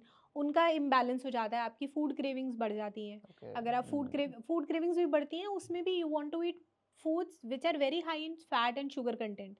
ऐसी चीज़ों की क्रेविंग्स बढ़ती हैं. तो वहाँ पे आपका वो पूरा विशियस सर्कल करते करते पूरा साइकिल आपका ब्रेक हो जाता है. और आपका ये जो भी आप बोल रहे हो कि फोकस हो गया, मूड हो गया, whether you are able to concentrate और नॉट, अगर आपका मूड स्विंग्स होते हैं कि नहीं होते हैं, आपके एनर्जी लेवल्स जो होते हैं, जो वो फ्लक्चुएशन जो होती है कि आप एकदम से फुल ऑन एनर्जी और एकदम से लगता है कि नहीं, I am feeling very low, वो सब चीज़ें जो हैं बिल्कुल ऑल्टर होती हैं आपके फूड से. तो जब हम फैट्स की बात करते हैं, हम ओमेगा 3 फैट्स जो हैं, इसीलिए वो बहुत इंपॉर्टेंट हैं, क्योंकि ओमेगा 3 फैट्स जो हैं ये आपके ब्रेन हेल्थ को बैलेंस करने में बहुत they play a very critical role. So that is, इसीलिए हम बोलते हैं कि अगर आप हेल्दी फैट्स इंक्लूड करो तो ओमेगा 3 फैट्स जरूर कंज्यूम करो. Please tell me something about water intake, जो कि आई एम वेरी श्योर हम में से काफ़ी सारे लोग अपना डेली जो वाटर इनटेक है कंप्लीट नहीं करते हैं. सो गुड़गांव में रहते हैं हम लोग, कॉर्पोरेट हब, सब बिजी हैं अपनी लाइफ में, पानी पीने पे नहीं, बहुत गिने चुने लोग होंगे जो ध्यान दे रहे हैं. क्या बोलोगे उनको, कितना वाटर इनटेक होना चाहिए सफिशिएंट? प्लीज बताओ. Water intake is very important. पानी, यस आई टोटली एग्री कि पानी नहीं पीते लोग, एसी एनवायरनमेंट में रहते हैं. और ये सिर्फ कॉर्पोरेट एम्प्लॉय की बात नहीं है, आप अगर आप छोटे बच्चों की भी बात करोगे ना, उनके साथ भी यही है. आजकल बच्चों में कॉन्स्टिपेशन की प्रॉब्लम बहुत कॉमन है. कॉर्पोरेट और बड़े ये तो जब है, इनमें तो ये है ही. वो इसका रीज़न यही है कि पानी नहीं पीते ठीक से. हम एसी एनवायरनमेंट में रहते हैं, हमारे स्कूल्स एसी है, हमारे कार में सब जगह एसी है, वी डोंट फील थर्स्टी. और हमारी जब आप एसी वाले उसमें रहते हो तो वो भी आपकी बॉडी से पानी खींचता है. जो इसलिए हम बोलते हैं कि अगर आप एसी वाले रूम में एक गिलास पानी थोड़ा सा भर के रख लो ताकि वो वाला वो इवेपोरेट हो, यूटिलाइज हो. तो yes, hydration is very important. सिर्फ ये नहीं है कि जिस बिकॉज आपको पानी पीना है तो आपको जितना मर्जी थोड़ा सा पी लिया, थोड़ा नहीं पिया, कभी पी लिया, कभी एकदम से पूरा सारा दिन अच्छे से पानी पी लिया. Consistency very important. पानी की रिक्वायरमेंट सबकी अलग अलग होती है, ऐसा नहीं है कि फिक्स, बट आप कम से कम 3 लीटर्स तो मिनिमम आप एम करो कि आपको 3 लीटर्स तो पीना ही है. बॉडी वेट पे डिपेंड करता है? बॉडी वेट पे डिपेंड नहीं करता, सबकी रिक्वायरमेंट अलग अलग होती है बहुत. और मतलब आई विल नॉट से कि बॉडी वेट पे डिपेंड नहीं करता, और भी बहुत सारे फैक्टर्स हैं जिन पे डिपेंड करता है. बट अगर आप मुझे बोलोगे कि मुझे एक नंबर दे दो, तो आई वुड से कि 3 लीटर्स तो आप एटलीस्ट एम करो कि आप 3 लीटर पानी पियो. और वो पानी का रीज़न ये जो हम बोल रहे हैं कि डाइजेशन में जैसे कॉन्स्टिपेशन है या ये सब चीज़ें हैं, not because of that. Again आपकी अगर आप फिटनेस में हो, आपकी मसल रिकवरी, आपकी क्रैम्पिंग वाली जो प्रॉब्लम होती है, बहुत जल्दी किसी को क्रैम्प्स पड़ने लग जाते हैं, वो सारी चीज़ें जो हैं, हाइड्रेशन बहुत उसमें इंपॉर्टेंट रोल प्ले करता है. प्लस अगेन आपके हॉर्मोन्स में, आपकी गट हेल्थ में, आपकी एपेटाइट रेगुलेशन में, इन सब चीज़ों में भी पानी का बहुत बहुत ज़्यादा इंपॉर्टेंट रोल है. तो गर्मियों में भी जैसे अगर आप खीरा और इन सब चीज़ों की जो हाइड्रेटिंग फ्रूट्स एंड वेजिटेबल्स होते हैं कि वाटरमेलन हो गया या मस्क मेलन हो गया, वो सब चीज़ें जो है उसकी कंजम्पशन आप उसको बढ़ा सकते हो. अगर आप if you are fond of herbal teas कि आप कैमोमिल टी ले लिया या ग्रीन टी ले लिया, अगर आपको कैफीन फ्री वाली ऑप्शंस लेनी है तो नथिंग लाइक दैट कि आपने मिंट टी ले लिया या टर्मरिक टी ले लिया, वो सब चीज़ें। तो ये छोटी छोटी चीज़ें हैं जिससे आप अपना फ्लूइड इनटेक बढ़ा सकते हो अब, क्योंकि बहुत सारे लोग मैंने ऐसे देखे जिनको चैलेंज होता है कि मुझे सादा पानी नहीं पिया जाता। तो उस केस में आप रात को थोड़ा सा जीरा उसमें सोक करके, तो जीरा वाटर ले लिया या सिनेमन वाटर ले लिया, या जैसे हम हर्बल टीज़ की बात करें जो कैफीन फ्री होती हैं, कि अगर आपको रात में भी पीने की आदत है वो ले लिया। और समर्स में आप बटर मिल्क ले सकते हो, छाछ, लस्सी, ये सब चीज़ें ले सकते हो। तो ये सारी हाइड्रेटिंग वाली चीज़ें हैं जो आपका overall fluid intake that will help meet those requirements, तुम कंसीडर कर सकते हो। Not just the plain water. या और ये नहीं है कि अगर आप चाय और कॉफ़ी भर भर के पी रहे हो तो that is not a part of hydration, because वो आपकी बॉडी को डिहाइड्रेट करता है, तो वो उसमें इंक्लूड नहीं करना है कैफिनेटेड बेवरेजेस। श्योर। एक और चीज़ मेरे को ये पूछनी थी, जैसे इसको तुम स्टीरियोटाइप कह लो या कुछ भी कह लो, but I don't consider stereotype इस चीज़ को। लड़के तो फिर भी पानी पी लेते हैं, लड़कियां क्यों पानी नहीं पीती? ये सेम क्वेश्चन कोरक ने भी पूछा था, एक और न्यूट्रिशनिस्ट आई थी यहाँ पे, उनसे भी उन्होंने एक अलग अपना पर्सपेक्टिव शेयर किया था, मैं आपको बताऊंगा। What according to you is the reason? लड़कियां क्यों नहीं पानी पीती? See, if you ask me, as per my observation, जो मेरा पूरा करियर में है, मैंने ऐसा डिफरेंस नहीं देखा। there is a stark difference कि लड़के पानी पी रहे हैं लेकिन लड़कियां नहीं पी रही। It is. नहीं, मैंने ऐसा नहीं देखा, ऑनेस्टली मैंने ऐसा नहीं देखा है, बिकॉज अगर मुझे ऐसा कुछ नोटिसेबल अगर होता तो definitely I would have gone into depth कि भाई ऐसा क्यों हो रहा है कि मेल्स जो है वो पानी पी रहे रेगुलरली। ऐसा नहीं है, although because I told you कि मैं स्पोर्ट्स इंडस्ट्री में इतने टाइम से हूँ, और बहुत सारे मैंने, अगर आप मेल एंड फीमेल की बात करो तो मैंने मेल एथलीट्स वगैरह उनके साथ ज़्यादा काम किया है as compare to female, if I talk about this particular industry. But मैंने ऐसा डिफरेंस नहीं देखा है कि there is a noticeable difference as per my exposure कि फीमेल्स में, बिकॉज हम सेम ही ऑफिस में है, we work with everybody, and I see कि जो जिसने पीना है वो पानी पी रहा है रिस्पेक्टिव ऑफ द जेंडर। बिल्कुल है। हाँ, जो मैं बता रहा था, लास्ट न्यूट्रिशनिस्ट आई थी, उन्होंने ये रीजन शेयर किया था, आई एम वेरी श्योर आप अग्री करेंगे इस चीज से। ओके। सो उन्होंने बताया था कि इंडिया में विमेंस के लिए टॉयलेट्स या फैसिलिटीज उतनी अवेलेबल नहीं है आउटडोर में। You agree? हाँ, फील्ड जॉब्स में अगर आप बात करो तो that is a challenge for everybody. But ये लड़कों के लिए थोड़ा हमारी मतलब वो हमारी फिर चॉइस हो जाती है कि हम ओपन उसमें हम प्रेफर करते हैं कि नहीं, तो फिर वो मेल्स को एक एडिशनल एडवांटेज बोलो, बट अगेन इनडायरेक्टली एक रीजन बन जाता है in short, right? Still I won't agree to that. Okay. So आज के टाइम में अगर मैं पूछूं आपसे, what are the most common myths? कुछ कॉमन मिथ्स जो कि आज के टाइम पे आपको सुनने में आ रहे हैं, you're always like कि क्या बोल रहे हैं ये डाइट को लेके या कुछ किसी भी चीज को लेके? डाइट को लेके सबसे बड़ा जो मिथ या फिर सबसे बड़ा जो मिसकंसेप्शन है जो मुझे ऐसे लगता है वो यही है कि एक ही चीज़ सबको फिट बैठ जाएगी।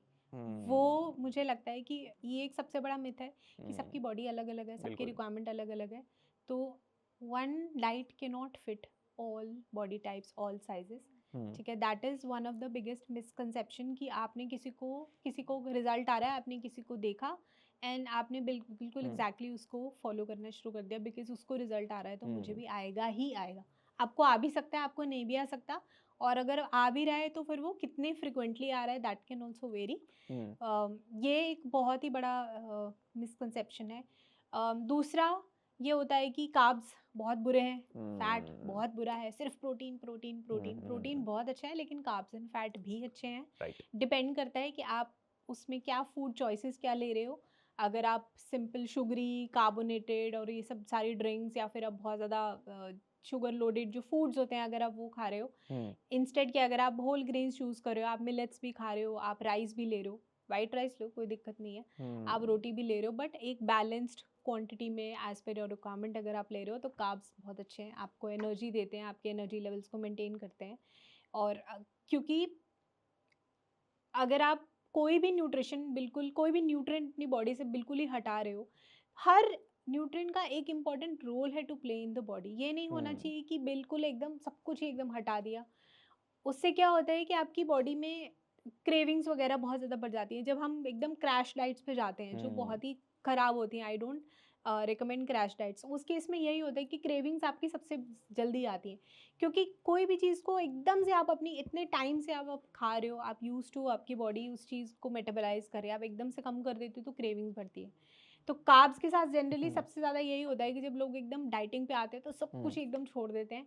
ये नहीं होता कि धीरे धीरे धीरे अपनी रिक्वायरमेंट के हिसाब से आप सब कुछ इंजॉय भी करो, सब कुछ खाओ। अगर आपको चीट मील रखनी है आप रखो, लेकिन आप अपनी बाकी दिन में, बाकी टाइम जो, अगर आप 15 दिन में, 20 दिन में, 1 महीने में एक बार चीट मील ले रहे हो, तो वो जो 1 महीने का ड्यूरेशन है उसमें आप प्रॉपरली अच्छे से कंसिस्टेंटली पूरा खाओ, बैलेंस्ड खाओ, उसको रेगुलरली फॉलो करो जो भी आपका शेड्यूल है। उसके बाद आप चीट मील में आप जो खा रहे हो कोई बात नहीं, आप रिवॉर्ड बिल्कुल करते हो, डिजर्व करते हो, तो आप वो भी लो। अगर आप फैट की बात करो तो फैट में आपको ओमेगा 3 फैट्स जो हैं, जैसे गुड, सो अगर आप नॉनवेज खाते हो तो आप फिश ले सकते हो, बहुत अच्छा सोर्स है। अगर आप और फैट सोर्सेज की बात करो तो आप एवोकाडो ले सकते हो, एग योक ले सकते हो, नट्स ले सकते हो, सीड्स ले सकते हो।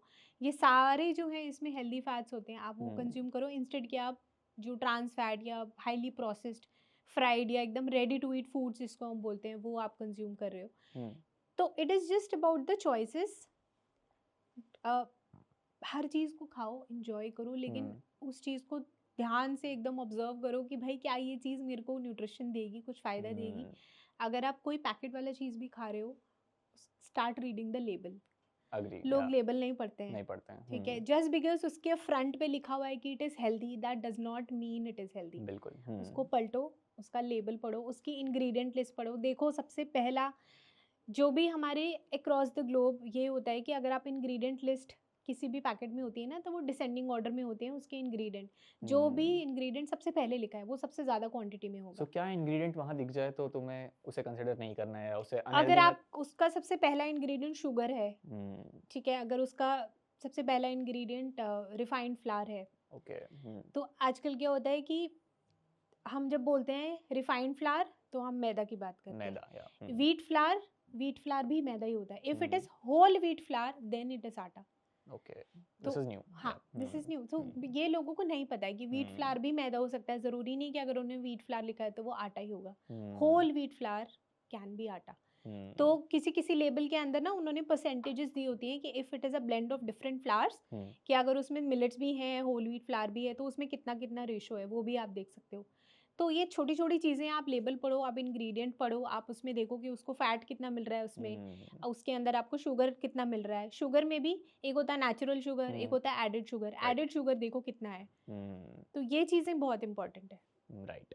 Okay, so if I talk about digestion, so बहुत फेमस पर्सनालिटीज हैं, फेमस फिगर्स हैं, पब्लिक फिगर्स हैं जो ये बोलते हैं कि शाम को 6 बजे के बाद या 7 बजे के बाद मत खाओ, तुम्हारी लास्ट जो मील है वो इसी टाइम पीरियड के अंदर होनी चाहिए।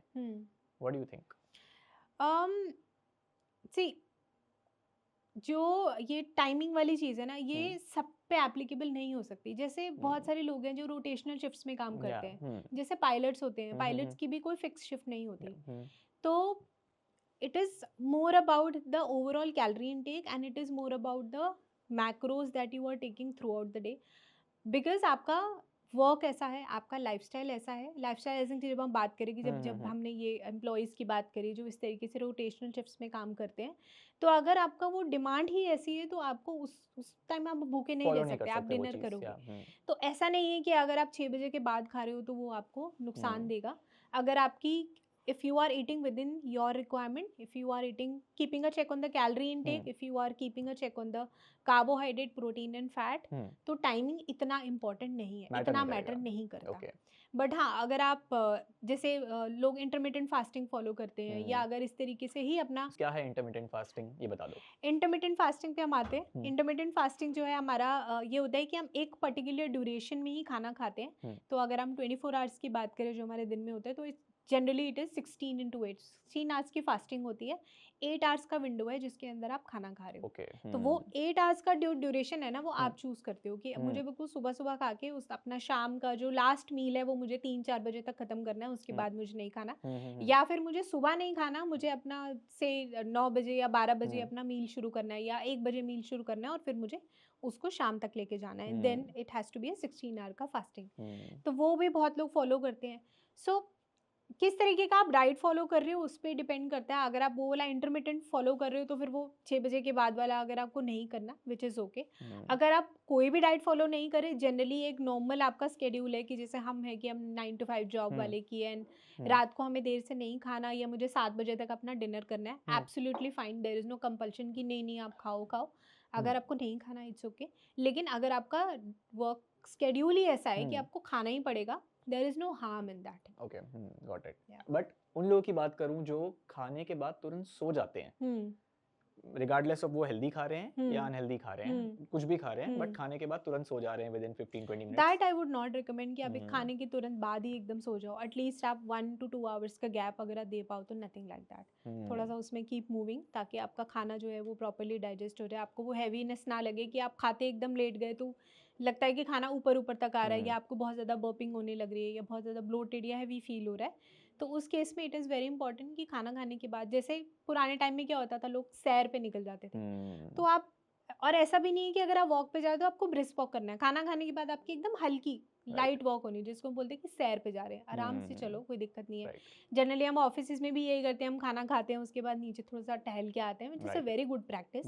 तो आपको ब्रिस्क वॉक नहीं करना है, आराम से हल्का हल्का थोड़ा, तो उससे क्या होता है, आपका ब्लड शुगर भी जो होता है ना, वो एकदम ऐसे फ्लक्चुएट नहीं होता, वो बैलेंस रहता है, स्टेबल रहता है। तो that is a very good practice कि अगर आप खाना खाने के बाद थोड़ा सा मूवमेंट रखो, इंस्टेड कि आप खाए and then you are off to bed. Right, ये कुछ कॉमन प्रैक्टिसेस हैं जो ऐड करी जा सकती है लाइफस्टाइल में। बिल्कुल दैट्स वेरी इंपॉर्टेंट, क्योंकि वही मैंने बोला कि ये छोटी छोटी चीज़ें ही that will make a lot of difference. Instead कि आप एकदम से सडन वास्ट चेंज कर दोगे तो वो बहुत डिफिकल्ट हो जाता है एकदम से अडाप्ट करना, और फिर हम उसमें जो है रेगुलरली उसको फॉलो नहीं कर पाते, and then we get demotivated. Okay, so आपने अभी थोड़ी देर पहले लेबल्स की बात करी कि लेबल पे ध्यान जाना या लेबल देखना आजकल तुम्हें एक अपनी हैबिट बनानी चाहिए। सो आजकल लेबल्स के थ्रू आई थिंक बहुत लोगों को मिसगाइड किया जा रहा है, डायरेक्टली और indirectly, whatever it is. But ये जो हम प्रोटीन बार्स देख रहे हैं, एनर्जी बार्स देख रहे हैं, उनमें ही हम देखें कि हाँ तुम्हें प्रोटीन तो मिल रहा है, बट वही दूसरा तीसरा इंग्रेडिएंट ट्रांस फैट तुम्हें दिख जाएगा। वहीं अगर ब्रेड की बात करूँ मैं, सो आटा ब्रेड वहाँ पे ज़रूर लिखा है, मेन आगे पीछे भी नहीं बोल रहा, मेन उस पे ही, बट जब तुम पीछे घुमा के देखते हो, पढ़ते हो ingredients, maida. So if I talk about Nutrabay, Nutrabay as a brand, आपने बताया आप स्टार्टिंग से प्रोडक्ट फॉर्मुलेशन में एकदम A to Z वर्क करते हो, सो आप अवेयर होंगे इस चीज़ को लेके। न्यूट्राबे कैसे ये ब्रांड से डिफरेंट है, कैसे ट्रांसपेरेंसी वो मेंटेन कर रहा है, क्या सीन है? सो न्यूट्रावे में जितने भी हमारे प्रोडक्ट्स हैं, फर्स्ट वी इंश्योर कि जो भी इंग्रेडिएंट्स उसमें जा रहे हैं, we are mentioning all the ingredients.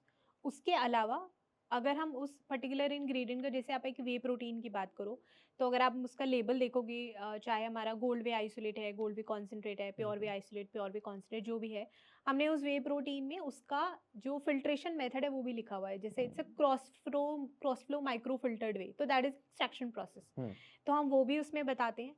दूसरा, अगर उसमें इन केस, वैसे तो हमारा कोई भी प्रोडक्ट में एडेड शुगर नहीं है, बट अगर आप लेबल को, न्यूट्रिशन टेबल देखोगे तो शुगर के भी डिफरेंट कंपोनेंट्स होते हैं। तो अगर उसमें नेचुरली अकरिंग शुगर है, जैसे अगर आप वे प्रोटीन की बात करो तो वे में जो लैक्टोज होता है दैट्स अ नेचुरल शुगर, ठीक है। तो नेचुरल शुगर अगर उसमें है तो वो आपको अलग से लेबल में दिखता है। अगर उसमें एडेड शुगर है तो उसके नीचे उसका सब कॉम्पोनेंट है, and then will tell you that yes does it contain added sugar और नॉट। ऐसा नहीं कि हमने सिर्फ शुगर का कॉम्पोनेंट डाल दिया एंड उसमें अगर हमने एडेड भी डाला है तो वो उसमें हो गया कि नहीं नेचुरल है, नहीं।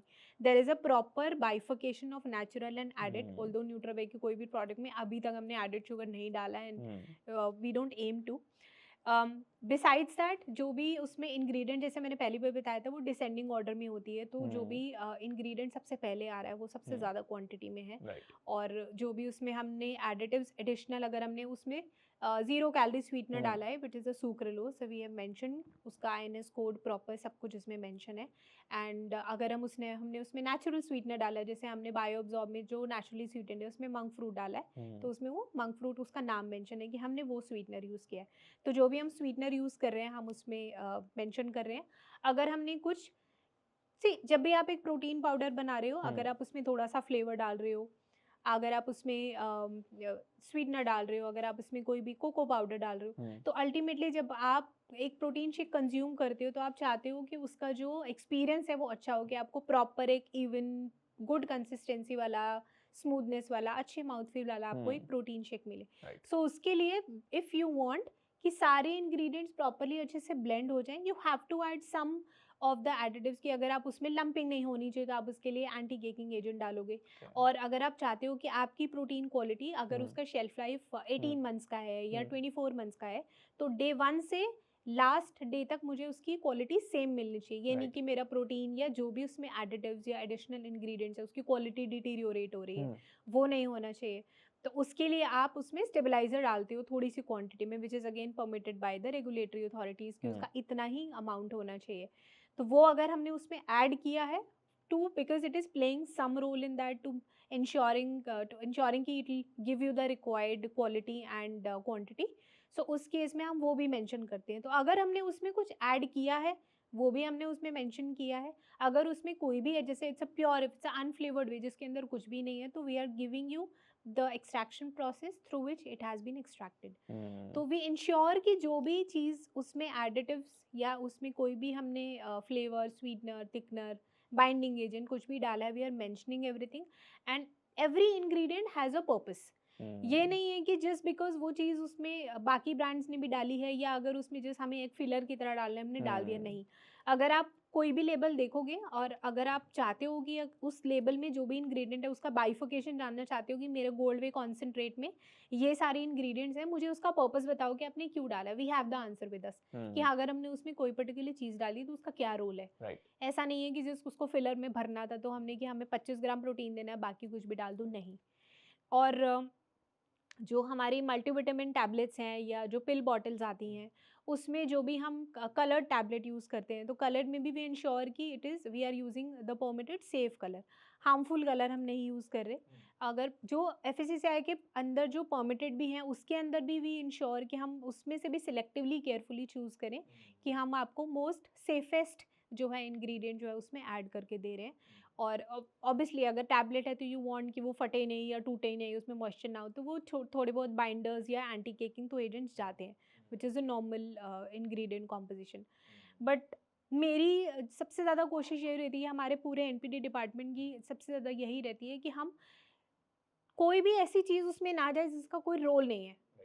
हम जो भी हम मैन्युफैक्चरर्स हैं, हम उनसे हर इंग्रेडिएंट का रोल पूछते हैं कि अगर आप ऐड कर रहे हो तो क्यों कर रहे हो, क्या आप इसको हटा सकते हो, क्या आप इंग्रेडिएंट जो है मिनिमम से मिनिमम रख सकते हो, एंड उस मिनिमम के रखने के बाद भी आप सेम क्वालिटी दे सकते हो या उससे सुपीरियर क्वालिटी दे सकते हो।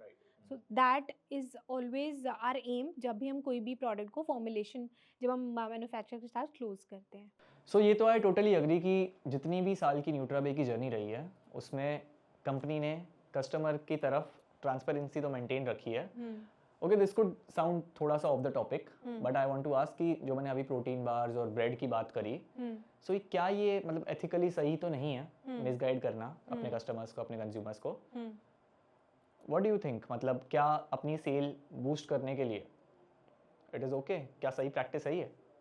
आई वुड नॉट से कि ये सही प्रैक्टिस है, इस जस्ट कि अगर आप वो इंग्रेडिएंट उसमें डाल रहे हो, आपको इन कंज्यूमर को इन्फॉर्म करना है कि हमने ये चीज़ इसमें डाली है।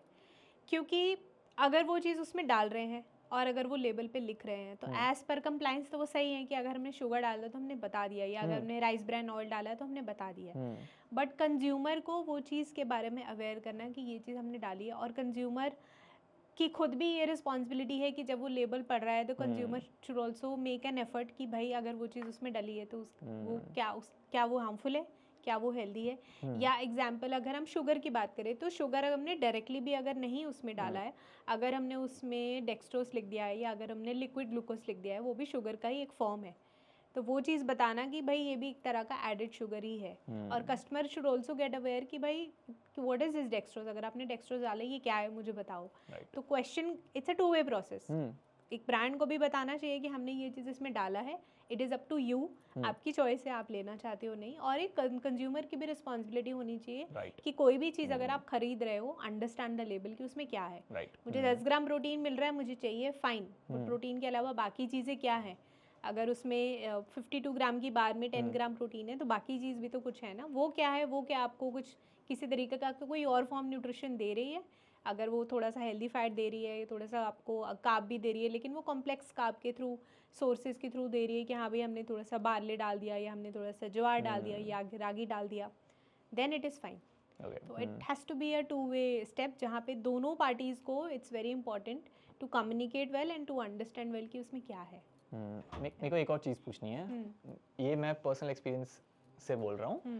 जैसे मैंने कुछ टाइम पहले एक प्रोटीन खरीदा था, मैं नाम नहीं लूँगा उसका, बट मतलब सो आज के टाइम में प्रोटीन अडल्ट्रेशन जो है, प्रोटीन में मिलावट जिसको कहते हैं, बहुत कॉमन हो चुका है, बहुत कॉमन हो चुका है। मैंने वो प्रोटीन परचेज किया था और उसके बाद मैंने यूट्यूब पे एक वीडियो देखी थी, कुछ लैब टेस्ट वो दिखा रहे थे, एंड उसके बाद मेरे को पता चला कि नहीं, इसमें उतना प्रोटीन भी नहीं है और जिस चीज़ों की बात कर रहे हैं वो भी नहीं है।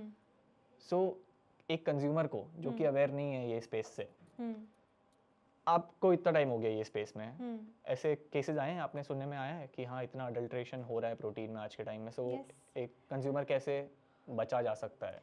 सो कंज्यूमर की रिस्पॉन्सिबिलिटी कि जब भी वो प्रोटीन सप्लीमेंट या कोई भी सप्लीमेंट, अगर वो चाहे हम प्रोटीन बार की बात करें या कोई प्री वर्कआउट या कोई भी अगर वो सप्लीमेंट कंज्यूम कर रहा है या किसी ब्रांड से खरीद रहा है, इट्स वेरी इंपॉर्टेंट कि आप उसकी लैब रिपोर्ट जो है वो आप ब्रांड से मांगो कि मुझे उसकी थर्ड पार्टी लैब रिपोर्ट चाहिए। जैसे अगर आप हमारे प्रोटीन की बात करोगे, अगर आप हमारी वेबसाइट पे जाओगे तो जो वेबसाइट पे जितनी भी प्रोडक्ट की और इन्फॉर्मेशनल इमेजेस, जिसको हम कैटलॉग इमेजेस बोलते हैं, वो होती हैं, तो उसमें एक लैब रिपोर्ट इमेज होती है। तो जो भी हमने लेबल पे क्लेम किया है कि इसमें इतना कार्बोहाइड्रेट, प्रोटीन, फैट वो है, या अगर हम उसमें क्लेम कर रहे हैं कि इसमें कोई हैवी मेटल नहीं है, तो उसकी सारी सपोर्टिंग जो डेटा है या सपोर्टिंग लैब रिपोर्ट है, it is there on the website.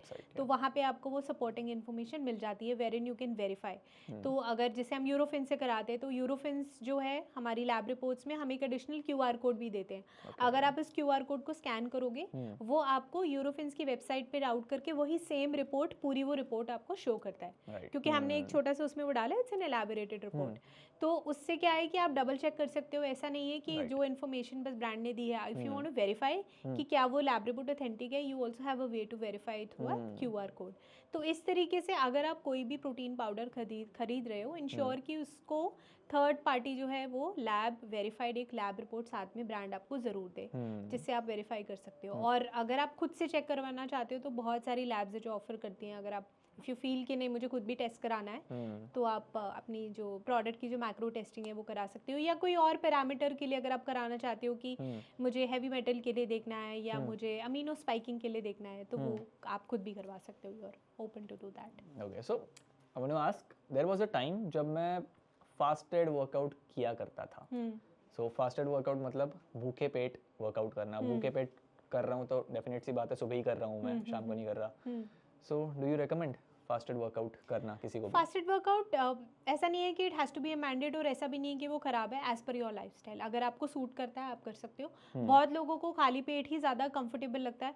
बहुत लोगों को लगता है कि नहीं मुझे कुछ खा के वर्कआउट करना है, मेरे को एकदम बहुत जल्दी फटीग फील होता है, मेरे एनर्जी लेवल्स एकदम डाउन हो जाते हैं। So as per your lifestyle, if it suits you, you can do a fasted workout. If it doesn't suit you, आप जो भी आप कंज्यूम करते हो प्री वर्कआउट में, जो भी generally if you are taking maybe a black coffee, अगर आपको प्रॉपर एक डेढ़ घंटे पहले प्रॉपर एक मील लेके भी जाते हो, एज पर योर कंफर्ट। लोग कहते हैं कि फास्टेड वर्कआउट से फैट बर्न तुम्हारा जल्दी होता है, सही बात है ये? नहीं, ऐसा कंपल्शन नहीं है। सबके लिए ज़रूरी नहीं है। एज आई टोल्ड यू कि अगर फैट बर्न जो है वो अगर आप रेगुलर वर्कआउट कर रहे हो, आप अपनी मैक्रोज उस हिसाब से ले रहे हो, और जो भी उसका बॉडी में जो प्रोसेस हो रहा है वो वैसे भी होगा। अगर आप प्री वर्कआउट में कुछ खा के भी जा रहे हो, तो अगर आपकी बॉडी फैट को मेटाबोलाइज कर रही है, आपका वर्कआउट उस तरीके से अगर आप उस चीज़ को टारगेट कर रहे हो, वो वैसे भी फैट बर्न होगा। और वैसे भी फैट बर्निंग की भी जो भी इंटेंसिटी है या जो भी ड्यूरेशन है या जो भी उसका रेट है, वो अगर मैं भी फास्टेड वर्कआउट कर रही हूँ और अगर आप भी फास्टेड वर्कआउट कर रहे हो, तो वो भी डिफर करेगा। हमारा सेम नहीं होगा because of the difference in the body. तो yes it will support, but ऐसा नहीं है कि वो अगर आप फास्टेड करोगे तो ही वो जल्दी टारगेट होगा या उतना आपको अच्छा रिजल्ट नहीं आएगा अगर आप कुछ कंज्यूम करके वर्कआउट कर रहे हो। ऐसा कुछ नहीं है। So what you are trying to say is, पहले तुम्हारी बॉडी को अपने आप को पहचानना पड़ेगा। तुम्हारी बॉडी क्या अलाउ कर रही है, क्या नहीं कर रही है, क्या क्या चेंजेस आ रहे हैं, and it will take time थोड़ा सा। जितना आप सिंपल रखोगे उतना बेटर है, जितना कॉम्प्लिकेट करोगे उसमें और फंसते जाओगे। राइट। सो स्टार्टिंग में बेसिक रखना सेंस बनाएगा। सो मैं अगर वही 5-6 साल पहले की बात करूँ, सो जब मैंने जिम स्टार्ट ही किया था तब मेरी एक फ्रेंड से बात हो रही थी मेरे, जो कि बॉडी बिल्डिंग इंडस्ट्री में था काफ़ी टाइम से। सो मैंने उससे पूछा था कि क्या मेरे को सप्लीमेंट्स लेने स्टार्ट करने चाहिए। सो प्रोटीन को मैं नहीं कंसिडर कर रहा, प्रोटीन के अलावा क्रिएटिन एंड ऑल जितनी भी चीज़ें होती हैं, प्रोटीन को तुम कर सकते हो, बट स्टार्टिंग में उसने मेरे को कहा था तू इसको भी कंसिडर मत कर, पहले देख कि तेरी बॉडी कितना पोटेंशियल अलाउ कर रही है, नेचुरली क्या क्या चेंजेस तो बॉडी में ला पा रहा है सिर्फ वर्कआउट से, नॉर्मल होल फूड कंज्यूम करके। What do you think about it? एक पर्सन अगर आज जिम ज्वाइन कर रहा है, कितने टाइम बाद उसे सप्लीमेंट्स लेना स्टार्ट करना चाहिए, या करना भी चाहिए नहीं चाहिए? जो आपके फ्रेंड की एडवाइस है, आई टोटली अग्री विद दैट कि जब आप एकदम से जिम वर्कआउट या कोई भी तरीके का अगर आप फिजिकल एक्टिविटी कर रहे हो, बीट एनी स्पोर्ट और जिम, एकदम से do not load your body with supplements कि सारे सप्लीमेंट का पूरा बड़ा स्टैक बना लिया एंड देन नहीं, आप धीरे धीरे धीरे धीरे, हाँ अगर आप डे 1 से ही protein if you want to introduce, आप इंट्रोड्यूस कर सकते हो, बिकॉज प्रोटीन की रिक्वायरमेंट आपकी बढ़ जाती है। तो अगर आपको लगता है कि नहीं मेरे डाइट में नहीं इतना हो पाएगा, नॉर्मल डाइट के थ्रू भी नहीं हो पाएगा because of the increase requirement, अगर आप वे प्रोटीन या any other form of protein, P protein, yeast protein, कोई भी अगर आप इंट्रोड्यूस करना चाहते हो, आप कंज्यूम कर सकते हो। Besides talking about other supplements, I would still recommend कि आप थोड़ा अपनी बॉडी में चेंजेस जो आ रहे हैं आप देखो। अगर आप देखो कि आपको एनर्जी लेवल्स जो हैं आपके कितने जल्दी ड्रेन हो रहे हैं, अगर आप वर्कआउट कर रहे हो, ऑब्वियसली आपकी वर्कआउट की इंटेंसिटी भी धीरे धीरे धीरे बढ़ेगी। तो एकदम से इतना हैवी प्री वर्कआउट मत लो। अगर आप एक ब्लैक कॉफ़ी भी अगर आप लेके जाना चाह रहे हो, यू फील द नीड कि नहीं मुझे कुछ चाहिए, आप may be you can start with taking BCAAs। अगर आपको लग रहा है कि नहीं उससे भी नहीं काम बढ़ रहा, then maybe you can switch to heavy pre workout. If you feel कि मेरी वाइटामिन एंड मिनरल्स की रिक्वायरमेंट भी, क्योंकि वो भी आपकी बढ़ जाती है, अगर वो नहीं आपकी fruits and vegetables and whole sources से हो रही है, then you can additionally take a multivitamin. If you feel कि अगर मेरा ओमेगा फैट्स की रिक्वायरमेंट नहीं हो रही है तो मैं एक फिश ऑयल ले सकता हूँ, but you have to observe कि क्या मेरे को उस चीज़ की ज़रूरत है भी कि नहीं है। अननेसेसरी लोडिंग मत करो बॉडी में। अगर आपको लगता है कि नहीं उसके बिना भी मेरा एनर्जी लेवल सेम है, या उसके अलावा मुझे अगर मैं वो चीज़ नहीं भी ले रहा, it is not making any difference in my targeted aim या टारगेटेड गोल या in my body, in my lifestyle, completely you can skip that. You need to understand your body first. Yes, वो aim लेके चलना है। हाँ बिल्कुल। Okay, so there are lots of people जो कि इसकी खैर हमने बात करी, बट मतलब प्रोटीन एक सब्स्टिट्यूट जरूर हो सकता है, बट रिप्लेसमेंट नहीं हो सकता। बिल्कुल भी नहीं। हम जब इनको बोलते हैं, हम इनको सप्लीमेंट्स ही बोलते हैं ना, कि ये सारे सप्लीमेंट है, they are not a substitute of your diet, they are supplements. एक नेचुरल फूड जो है उसकी जगह कोई नहीं ले सकता। तो अगर आप प्रोटीन पाउडर ले रहे हो, वो आपकी बॉडी अब नेचुरल फूड के साथ एडिशनली आप उसको सप्लीमेंट कर रहे हो, फूड भी मेटाबोलाइज हो रहा है, वो भी मेटाबोलाइज हो रहा है, collectively it is giving you a result. But एक नेचुरल फूड जो है वो नेचुरली है। राइट, लोगों को मेरे को लगता है यही चीज़ समझना ज़रूरी है कि एक प्रोटीन में, एक स्कूप में, आई मीन 25-26 ग्राम प्रोटीन होता है इसीलिए क्या, ताकि क्योंकि वो जो 25-26 ग्राम प्रोटीन होता है वही मेरे को लगता है डिफिकल्ट होता है खाने के थ्रू कंज्यूम करना एक नॉर्मल पर्सन के लिए, तभी ये चीज़ बनाई गई है। अगर मिलता उससे तो कोई प्रॉब्लम नहीं थी। बट जो लोग 3-4 स्कूप कंज्यूम कर रहे हैं दिन के, जिन्होंने रिप्लेस ही कर दिया है, व्हाट डू यू से? See, again, I am not in a favor of replacing your natural food sources with protein supplement. अगर आप प्रोटीन पाउडर के 3-4 स्कूप भी ले रहे हो, again it has to be a combination. अगर आपको लग रहा है कि डाइट के थ्रू अगर आप नहीं मीट कर पा रहे हो, एंड देन 4 स्कूप करने के बाद ही आपकी डेली की रिक्वायरमेंट मीट हो रही है, and it is give you are able to completely digested, आपको कोई गट इश्यूज़ नहीं है, कुछ नहीं है, फेयर इनफ। लेकिन अगर आप सोच रहे हो कि नहीं यार कौन खाना खाए, छोड़ कौन बनाए, सिर्फ मैं पाउडर से या सिर्फ जो भी सप्लीमेंट्स है सिर्फ वही लूँगा, as a nutritionist I would not recommend that. Even if मैं सप्लीमेंट इंडस्ट्री से हूँ, even if I working with a brand, but as a brand also we take the responsibility कि हम नेचुरल डाइट को भी उतनी ही इंपॉर्टेंस दें, in fact उससे ज़्यादा वेटेज दें, और बाकी सप्लीमेंट्स जो है वो आपकी उसको सपोर्ट करें। आपकी डाइट में जो भी जहाँ गैप है उसको फिल करने के लिए we are there to help you. लेकिन एज अ ब्रांड हम ये भी रेकमेंड करते हैं कि आप नेचुरल डाइट जो है उसको मत छोड़ो, उस पर आप फोकस करो, चाहे वो सीजनल फ्रूट्स हों, चाहे आपके होल ग्रेन्स हो, लेंटिल्स हों, कुछ भी हो। कि अगर हम बोल रहे हैं कि एक कटोरी दाल में आपको कम प्रोटीन मिल रहा है, खाओ, आप दाल खाओ, बिल्कुल खाओ, बाकी चीज़ें भी तो मिल रही है ना, बी विटामिन्स भी तो मिल रहे हैं, वो भी एनर्जी के लिए ज़रूरी है, तो we do that. Right, please explain bioavailability of protein क्या होता है? कोई भी प्रोटीन रिच फूड, अगर आप एक अंडा खा रहे हो तो वो अंडे के अंदर जो भी प्रोटीन है, जो भी अमीनो एसिड्स हैं, वो कितनी बेटर तरीके से आपकी बॉडी में एब्जॉर्ब हो रहे हैं, कितनी ज़्यादा अच्छी तरीके से बॉडी को मिल रहे हैं, that is called as bioavailability. ठीक है, तो बहुत सारे ऐसे फूड्स होते हैं जिनकी बायो अवेलेबिलिटी बहुत अच्छी है, जैसे एग हो गया, चिकन हो गया, पनीर हो गया, सोया हो गया। प्रोटीन पाउडर्स की बात करें तो वे प्रोटीन हो गया, ईस्ट प्रोटीन हो गया, इन सब की बायो अवेलेबिलिटी बहुत अच्छी होती है। इनके अंदर अमीनो एसिड्स की जो हम कंप्लीट अमीनो एसिड बोलते हैं इनको, क्योंकि इनके अंदर सारे 9 एसेंशियल अमीनो एसिड्स आपको मिलते हैं जो आपकी बॉडी खुद नहीं बनाती, आपको डाइट या सप्लीमेंट के थ्रू लेने ही लेने हैं। अगर आप नहीं लोगे तो आपको डेफिशिएंसी हो जाएगी। और हर अमीनो एसिड का आपकी बॉडी में एक इंडिविजुअली रोल होता है टू प्ले। सो ये सारे आपके प्रोटीन सोर्सेज बहुत अच्छे हैं क्योंकि इनकी बायो अवेलेबिलिटी अच्छी है, इनके अंदर अमीनो एसिड प्रोफाइल कंप्लीट है। कुछ ऐसे होते हैं जिनकी अमीनो एसिड प्रोफाइल जो होती है वो कंप्लीट नहीं होती, या अगर कंप्लीट भी होती है तो कुछ अमीनो एसिड्स थोड़ी कम क्वांटिटी में होते हैं, जैसे ऑलमोस्ट डेसिमल्स में या नेग्लिजिबल क्वांटिटी में होंगे। तो आपको अमीनो एसिड वो मिल रहा है बट कम क्वांटिटी में मिल रहा है, तो जब आप एक कॉम्बिनेशन ले लेते हो तो वो फिल हो जाता है। जैसे हम खिचड़ी की बात करें तो खिचड़ी में राइस और दाल का कॉम्बिनेशन है। उसका कॉम्बिनेशन क्यों है? एक में मीथियोनिन कम है, एक में लाइसिन कम है। जब आप कंबाइन कर देते हो अमीनो एसिड प्रोफाइल कंप्लीट हो जाती है, इसलिए it's a very good food. Right, तो वो वहाँ आ जाती है। जब हम बायोअवेलेबिलिटी की बात करें तो whey protein, yeast protein, egg, chicken, ये सब बहुत अच्छे हैं। जो नहीं है उस केस में आप जैसे बाकी जो दाल वगैरह जिसकी हम बात कर रहे थे अभी, कि उसमें अगर वो अमीनो एसिड प्रोफाइल कंप्लीट नहीं है तो आप उनको बाकी फूड्स के साथ कंबाइन कर लो, so that it gives you a complete profile और आपकी बॉडी में अमीनो एसिड सारे एब्जॉर्ब हो रहे हैं अच्छे से। सो बायो अवेलेबिलिटी मैटर्स, बिल्कुल मैटर्स। ये मैं ऑडियंस को ही बताना चाहूँगा क्योंकि जो काफ़ी सारे लोग हैं जो कि सिर्फ प्रोटीन कंटेंट देख के कोई वे कंज्यूम कर लेते हैं, बट सिर्फ वही मैटर नहीं करता, बायो अवेलेबिलिटी भी मैटर करती है। सो किसी में अगर 26, 27, 28 ग्राम्स भी प्रोटीन है बट अगर उसकी बायो अवेलेबिलिटी कम है देन डाइजेस्ट वही 15, 16 ग्राम्स होगा। नहीं, जनरली इसी वे प्रोटीन है, वे प्रोटीन में तो जो उसकी क्वालिटी है, जो उसकी नेचुरल प्रॉपर्टी है कि उसमें अमीनो एसिड है, वो तो आपकी बॉडी में जाएगा ही जाएगा। बट उसके अलावा आपकी बॉडी में एब्जॉर्ब कितना हो रहा है वो इंडिविजुअली आपकी बॉडी के एब्जॉर्प्शन पे या गट हेल्थ, उन सब चीज़ों पे भी वेरी करता है। देयर आर मल्टीपल फैक्टर्स क्योंकि जैसे जो भी हम फूड कंज्यूम करते हैं, अगर हमारी गट हेल्थ अच्छी नहीं है, अगर हमें बहुत ज़्यादा इंडाइजेशन इश्यूज़ रहते हैं, अगर हमें बहुत ज़्यादा लैक्टोज से बहुत जल्दी प्रॉब्लम हो जाती है, थोड़ी सी भी सेंसिटिविटी अगर होती है तो हम एकदम से सिम्टम्स ट्रिगर हो जाते हैं, या किसी भी चीज़ से इंटॉलरेंस है, तो उस केस में उस चीज़ की एब्जॉर्प्शन कम हो जाती है। राइट, तो वहाँ पे फिर फूड की गलती नहीं होती, वहाँ पे होता है कि हमें ओवरऑल अपनी बॉडी में जो बाकी चीज़ें हैं उनको भी एड्रेस करना ज़रूरी है, सो दैट जो भी हम अच्छा खाना खा रहे हैं वो भी अच्छे से एब्जॉर्ब हो रहा है। Okay, so tell me how important is your gut health? कि आज के टाइम पे इंडाइजेशन में बहुत मैं खुद फेस करता हूँ एट टाइम्स।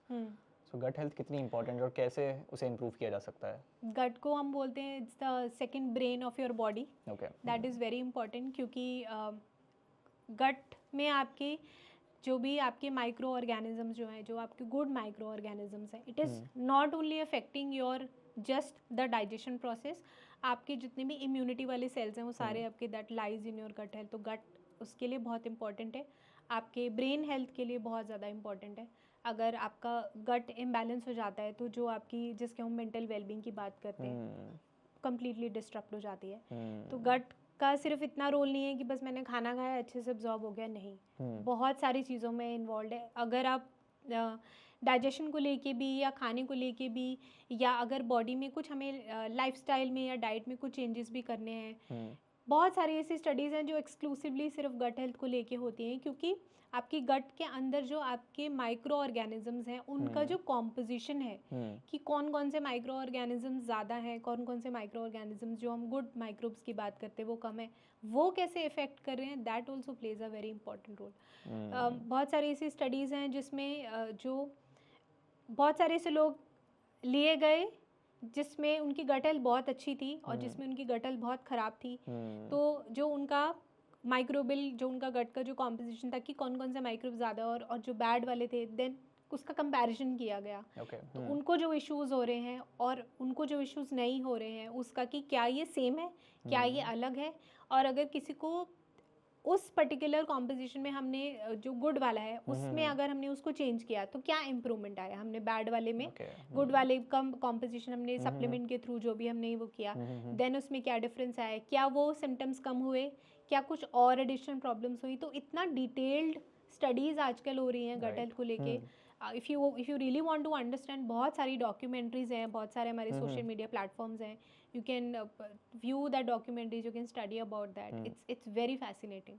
It is. हाँ. And what are the major reasons आज की क्या जो डाइट है, जो फास्ट फूड का ट्रेंड चल रहा है आज के टाइम पे, इफेक्ट कर रहा है वो? बहुत सारे फैक्टर्स हैं. Is just not just the fast food. अगर आप लाइफस्टाइल की बात करो तो वाटर इनटेक, आपका फूड चॉइसेस तो जो है ही कि अगर हम बहुत ज़्यादा प्रोसेस्ड फूड खा रहे हैं या रेडी टू ईट फूड्स खा रहे हैं, बाहर का खाना बहुत ज़्यादा खा रहे हैं. उसके अलावा आपका sleep also plays a very important role. अगर आपका स्लीप साइकिल रेगुलर नहीं है, अगर आपका बिल्कुल ही सेडेंटरी लाइफस्टाइल है, फिजिकल एक्टिविटी कुछ भी नहीं है, जो भी आप डाइजेशन इश्यूज वगैरह अगर आपको हो रहे हैं, तो उसके अलावा प्री एंड प्रोबायोटिक जो हम बोलते हैं, जो फाइबर इनटेक होता है, तो प्रीबायोटिक वाला वो इनटेक अगर आपकी डाइट में नहीं है, क्योंकि फाइबर में भी हमारा दो होते हैं, सॉल्युबल एंड इनसॉल्युबल होता है. क्या हम दोनों कंज्यूम कर रहे हैं, अगर हम कंज्यूम नहीं कर रहे हैं तो कितनी क्वांटिटी में कंज्यूम करें.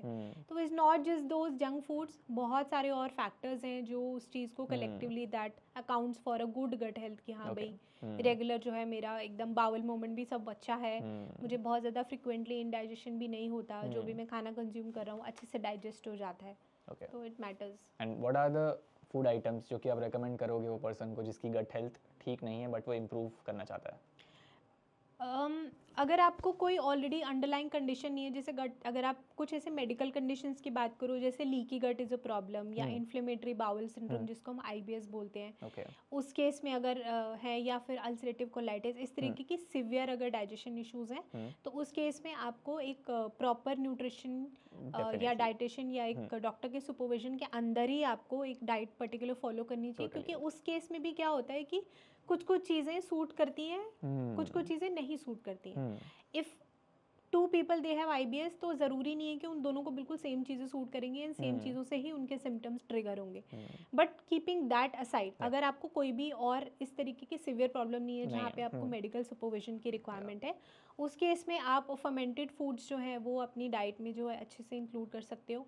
जैसे हम ओट्स की बात करते हैं, ओट्स में बहुत अच्छा एक फाइबर होता है beta glucan, which is a soluble fibre, वो आप कंज्यूम कर सकते हो. होल ग्रेन्स जो है आप यूज़ कर सकते हो, नट्स एंड सीड्स अपनी डाइट में कंज्यूम कर सकते हो. फ्रूट्स एंड वेजिटेबल्स जो है फाइबर है, जैसे अगर आप पीछे से संतरे का सीजन है तो आप eat orange as a whole, instead of juice के आप पूरा फ्रूट एज अ होल खाओ, आपको फाइबर मिलेगा. तो वो होल फ्रूट्स जो हैं, वेजिटेबल्स हैं, वो आप ले सकते हो. सैलड्स के थ्रू आप जो खीरा गाजर जो हम खाते हैं आजकल, कैरेट वगैरह, वो सब आप ले सकते हो.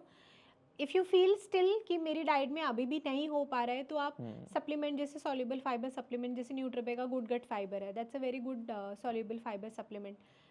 वो पानी में अच्छे से घुल जाता है. अगर आपको सूप में लेना है, दाल में लेना है, किसी भी चीज़ में, वो अनफ्लेवर्ड है, कोई इसका टेस्ट नहीं है, तो ऐसा भी नहीं है कि कोई भी चीज़ आप ले रहे हो, चाहे वो हॉट है, चाहे वो कोल्ड है, चाहे वो एसिडिक वो बेवरेजेस जैसे जूस है उसमें ले रहे हो, तो it will change the property. No. तो इफ़ यू फील कि अगर आप डाइट के थ्रू नहीं हो पा रहा है, तो आप थोड़ा सा एक सप्लीमेंट जो है वो भी आप ले सकते हो. It's a very safe supplement, कोई भी ले सकता है. तो that's how, if you are not suffering from any medical condition, तो ये छोटी छोटी चीज़ें हैं that will help improve your gut health. And also पानी, water intake, that is very important. So Navneet, बहुत फन राउंड है ये. This is rapid fire round. Okay, rapidly खत्म करेंगे सारे आंसर्स को, सारे क्वेश्चंस को. Done. 6 क्वेश्चन है, ज्यादा नहीं है. So will start. Yes. Morning workouts और evening workouts? As per your lifestyle. Anyone? As per your lifestyle. Okay, ठीक है. Whatever suits you, whatever fits in your lifestyle and routine better. Fair. Home cooked meals or eating out? Definitely home cooked meals. Home cooked food, yeah. Yes. Cheat meals, yes or no?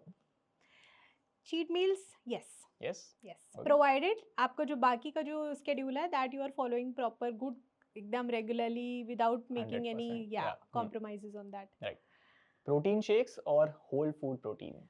Whole food protein should come first, followed by protein shakes if required. Agree, totally agree. Yeah. Intermittent fasting, trend or tool? Intermittent fasting is a tool, but it is not. What is that? Please explain. Intermittent fasting I think हमने पहले भी इसके बारे में discuss किया था, जब हम 16:8 आवर की रेशो की बात कर रहे थे. तो इंटरमिटेंट फास्टिंग कुछ लोगों के लिए बहुत अच्छा है, कुछ लोगों को बहुत अच्छे से सूट करता है, बट किसी किसी के लिए नहीं भी अच्छा है. जैसे एग्जांपल, अगर आप if you are prone to diabetic, if you are already diabetic, अगर आपकी बॉडी की टेंडेंसी है कि आपके ब्लड शुगर लेवल्स एकदम से ड्रॉप हो जाते हैं, तो इंटरमिटेंट फास्टिंग आपको फॉलो करने में इश्यूज आ सकते हैं. तो उस केस में we would not recommend. Again one underrated healthy food.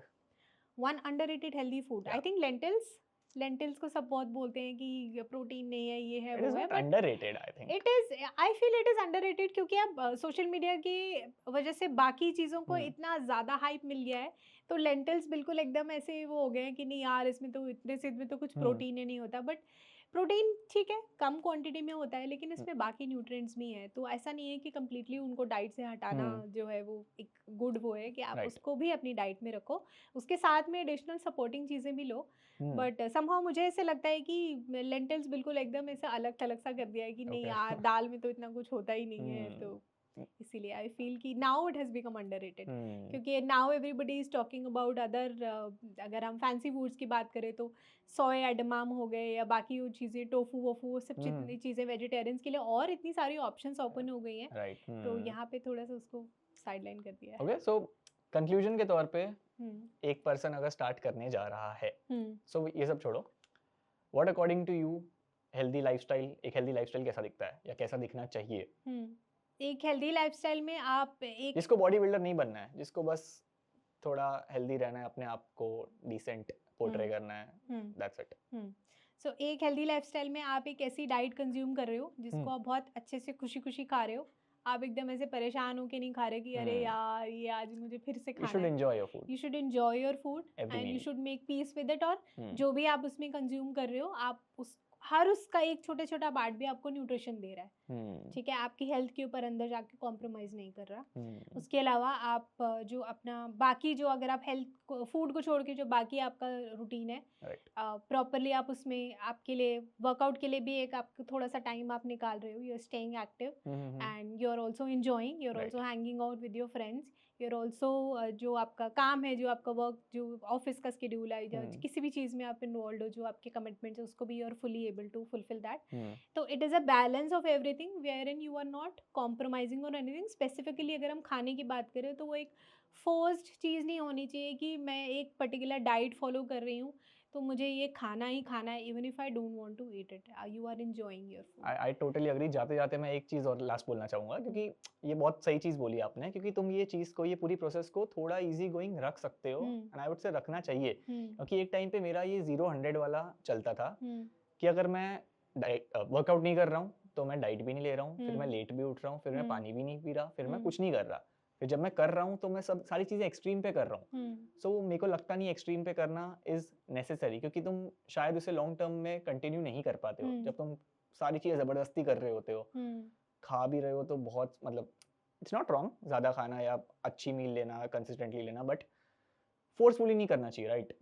जितने तुम्हारी, अगर आप वर्कआउट कर रहे हो, अगर आप एक्सट्रीमली एकदम स्ट्रिक्ट डिसिप्लिन डाइट फॉलो कर रहे हो, फेयर इनफ, लेकिन जिस दिन आप नहीं भी कर रहे या बीच में कुछ रीजन की वजह से अगर आपका ऐसा कुछ लंबा ड्यूरेशन आ भी जाता है जहाँ पे आप वो एकदम स्ट्रिक्ट डिसिप्लिन रूटीन से नहीं भी चल पा रहे, लेकिन उससे इतना ज़्यादा डिविएट मत करो कि उसमें वापस आने में आपको बहुत ज़्यादा मुश्किल हो, और उस पर्टिकुलर ड्यूरेशन में आपकी बॉडी को आप इतना डैमेज कर दो कि वहाँ से वापस आना आपके लिए इतना बड़ा टारगेट हो जाए। क्योंकि जब हम कंसिस्टेंसी की बात करते हैं तो वो वही होता है कि जब टारगेट बहुत बड़ा होता है तो हमें लगता है कि यार इतना 25 किलो वेट लूज करना है, इतना ज़्यादा वो करना है। जब छोटा होता है तो वो ज़्यादा इजी लगता है, further you can also break it. तो इतना ज़्यादा डिविएट मत करो कि वापस आने में बहुत ज़्यादा प्रॉब्लम हो जाए। Okay okay okay, thank you so much Navneet, that was too insightful. Thank you बहुत अच्छा था, मेरे को तो बहुत मजा आया। आई एम वेरी श्योर ये पॉडकास्ट में बात तो हो गई है, मैं एक और बार जरूर देखना चाहूंगा जब वो पोस्ट हो जाएगी। So thank you so much. 100% done, sorted. Thank you. See you. Thank you so much.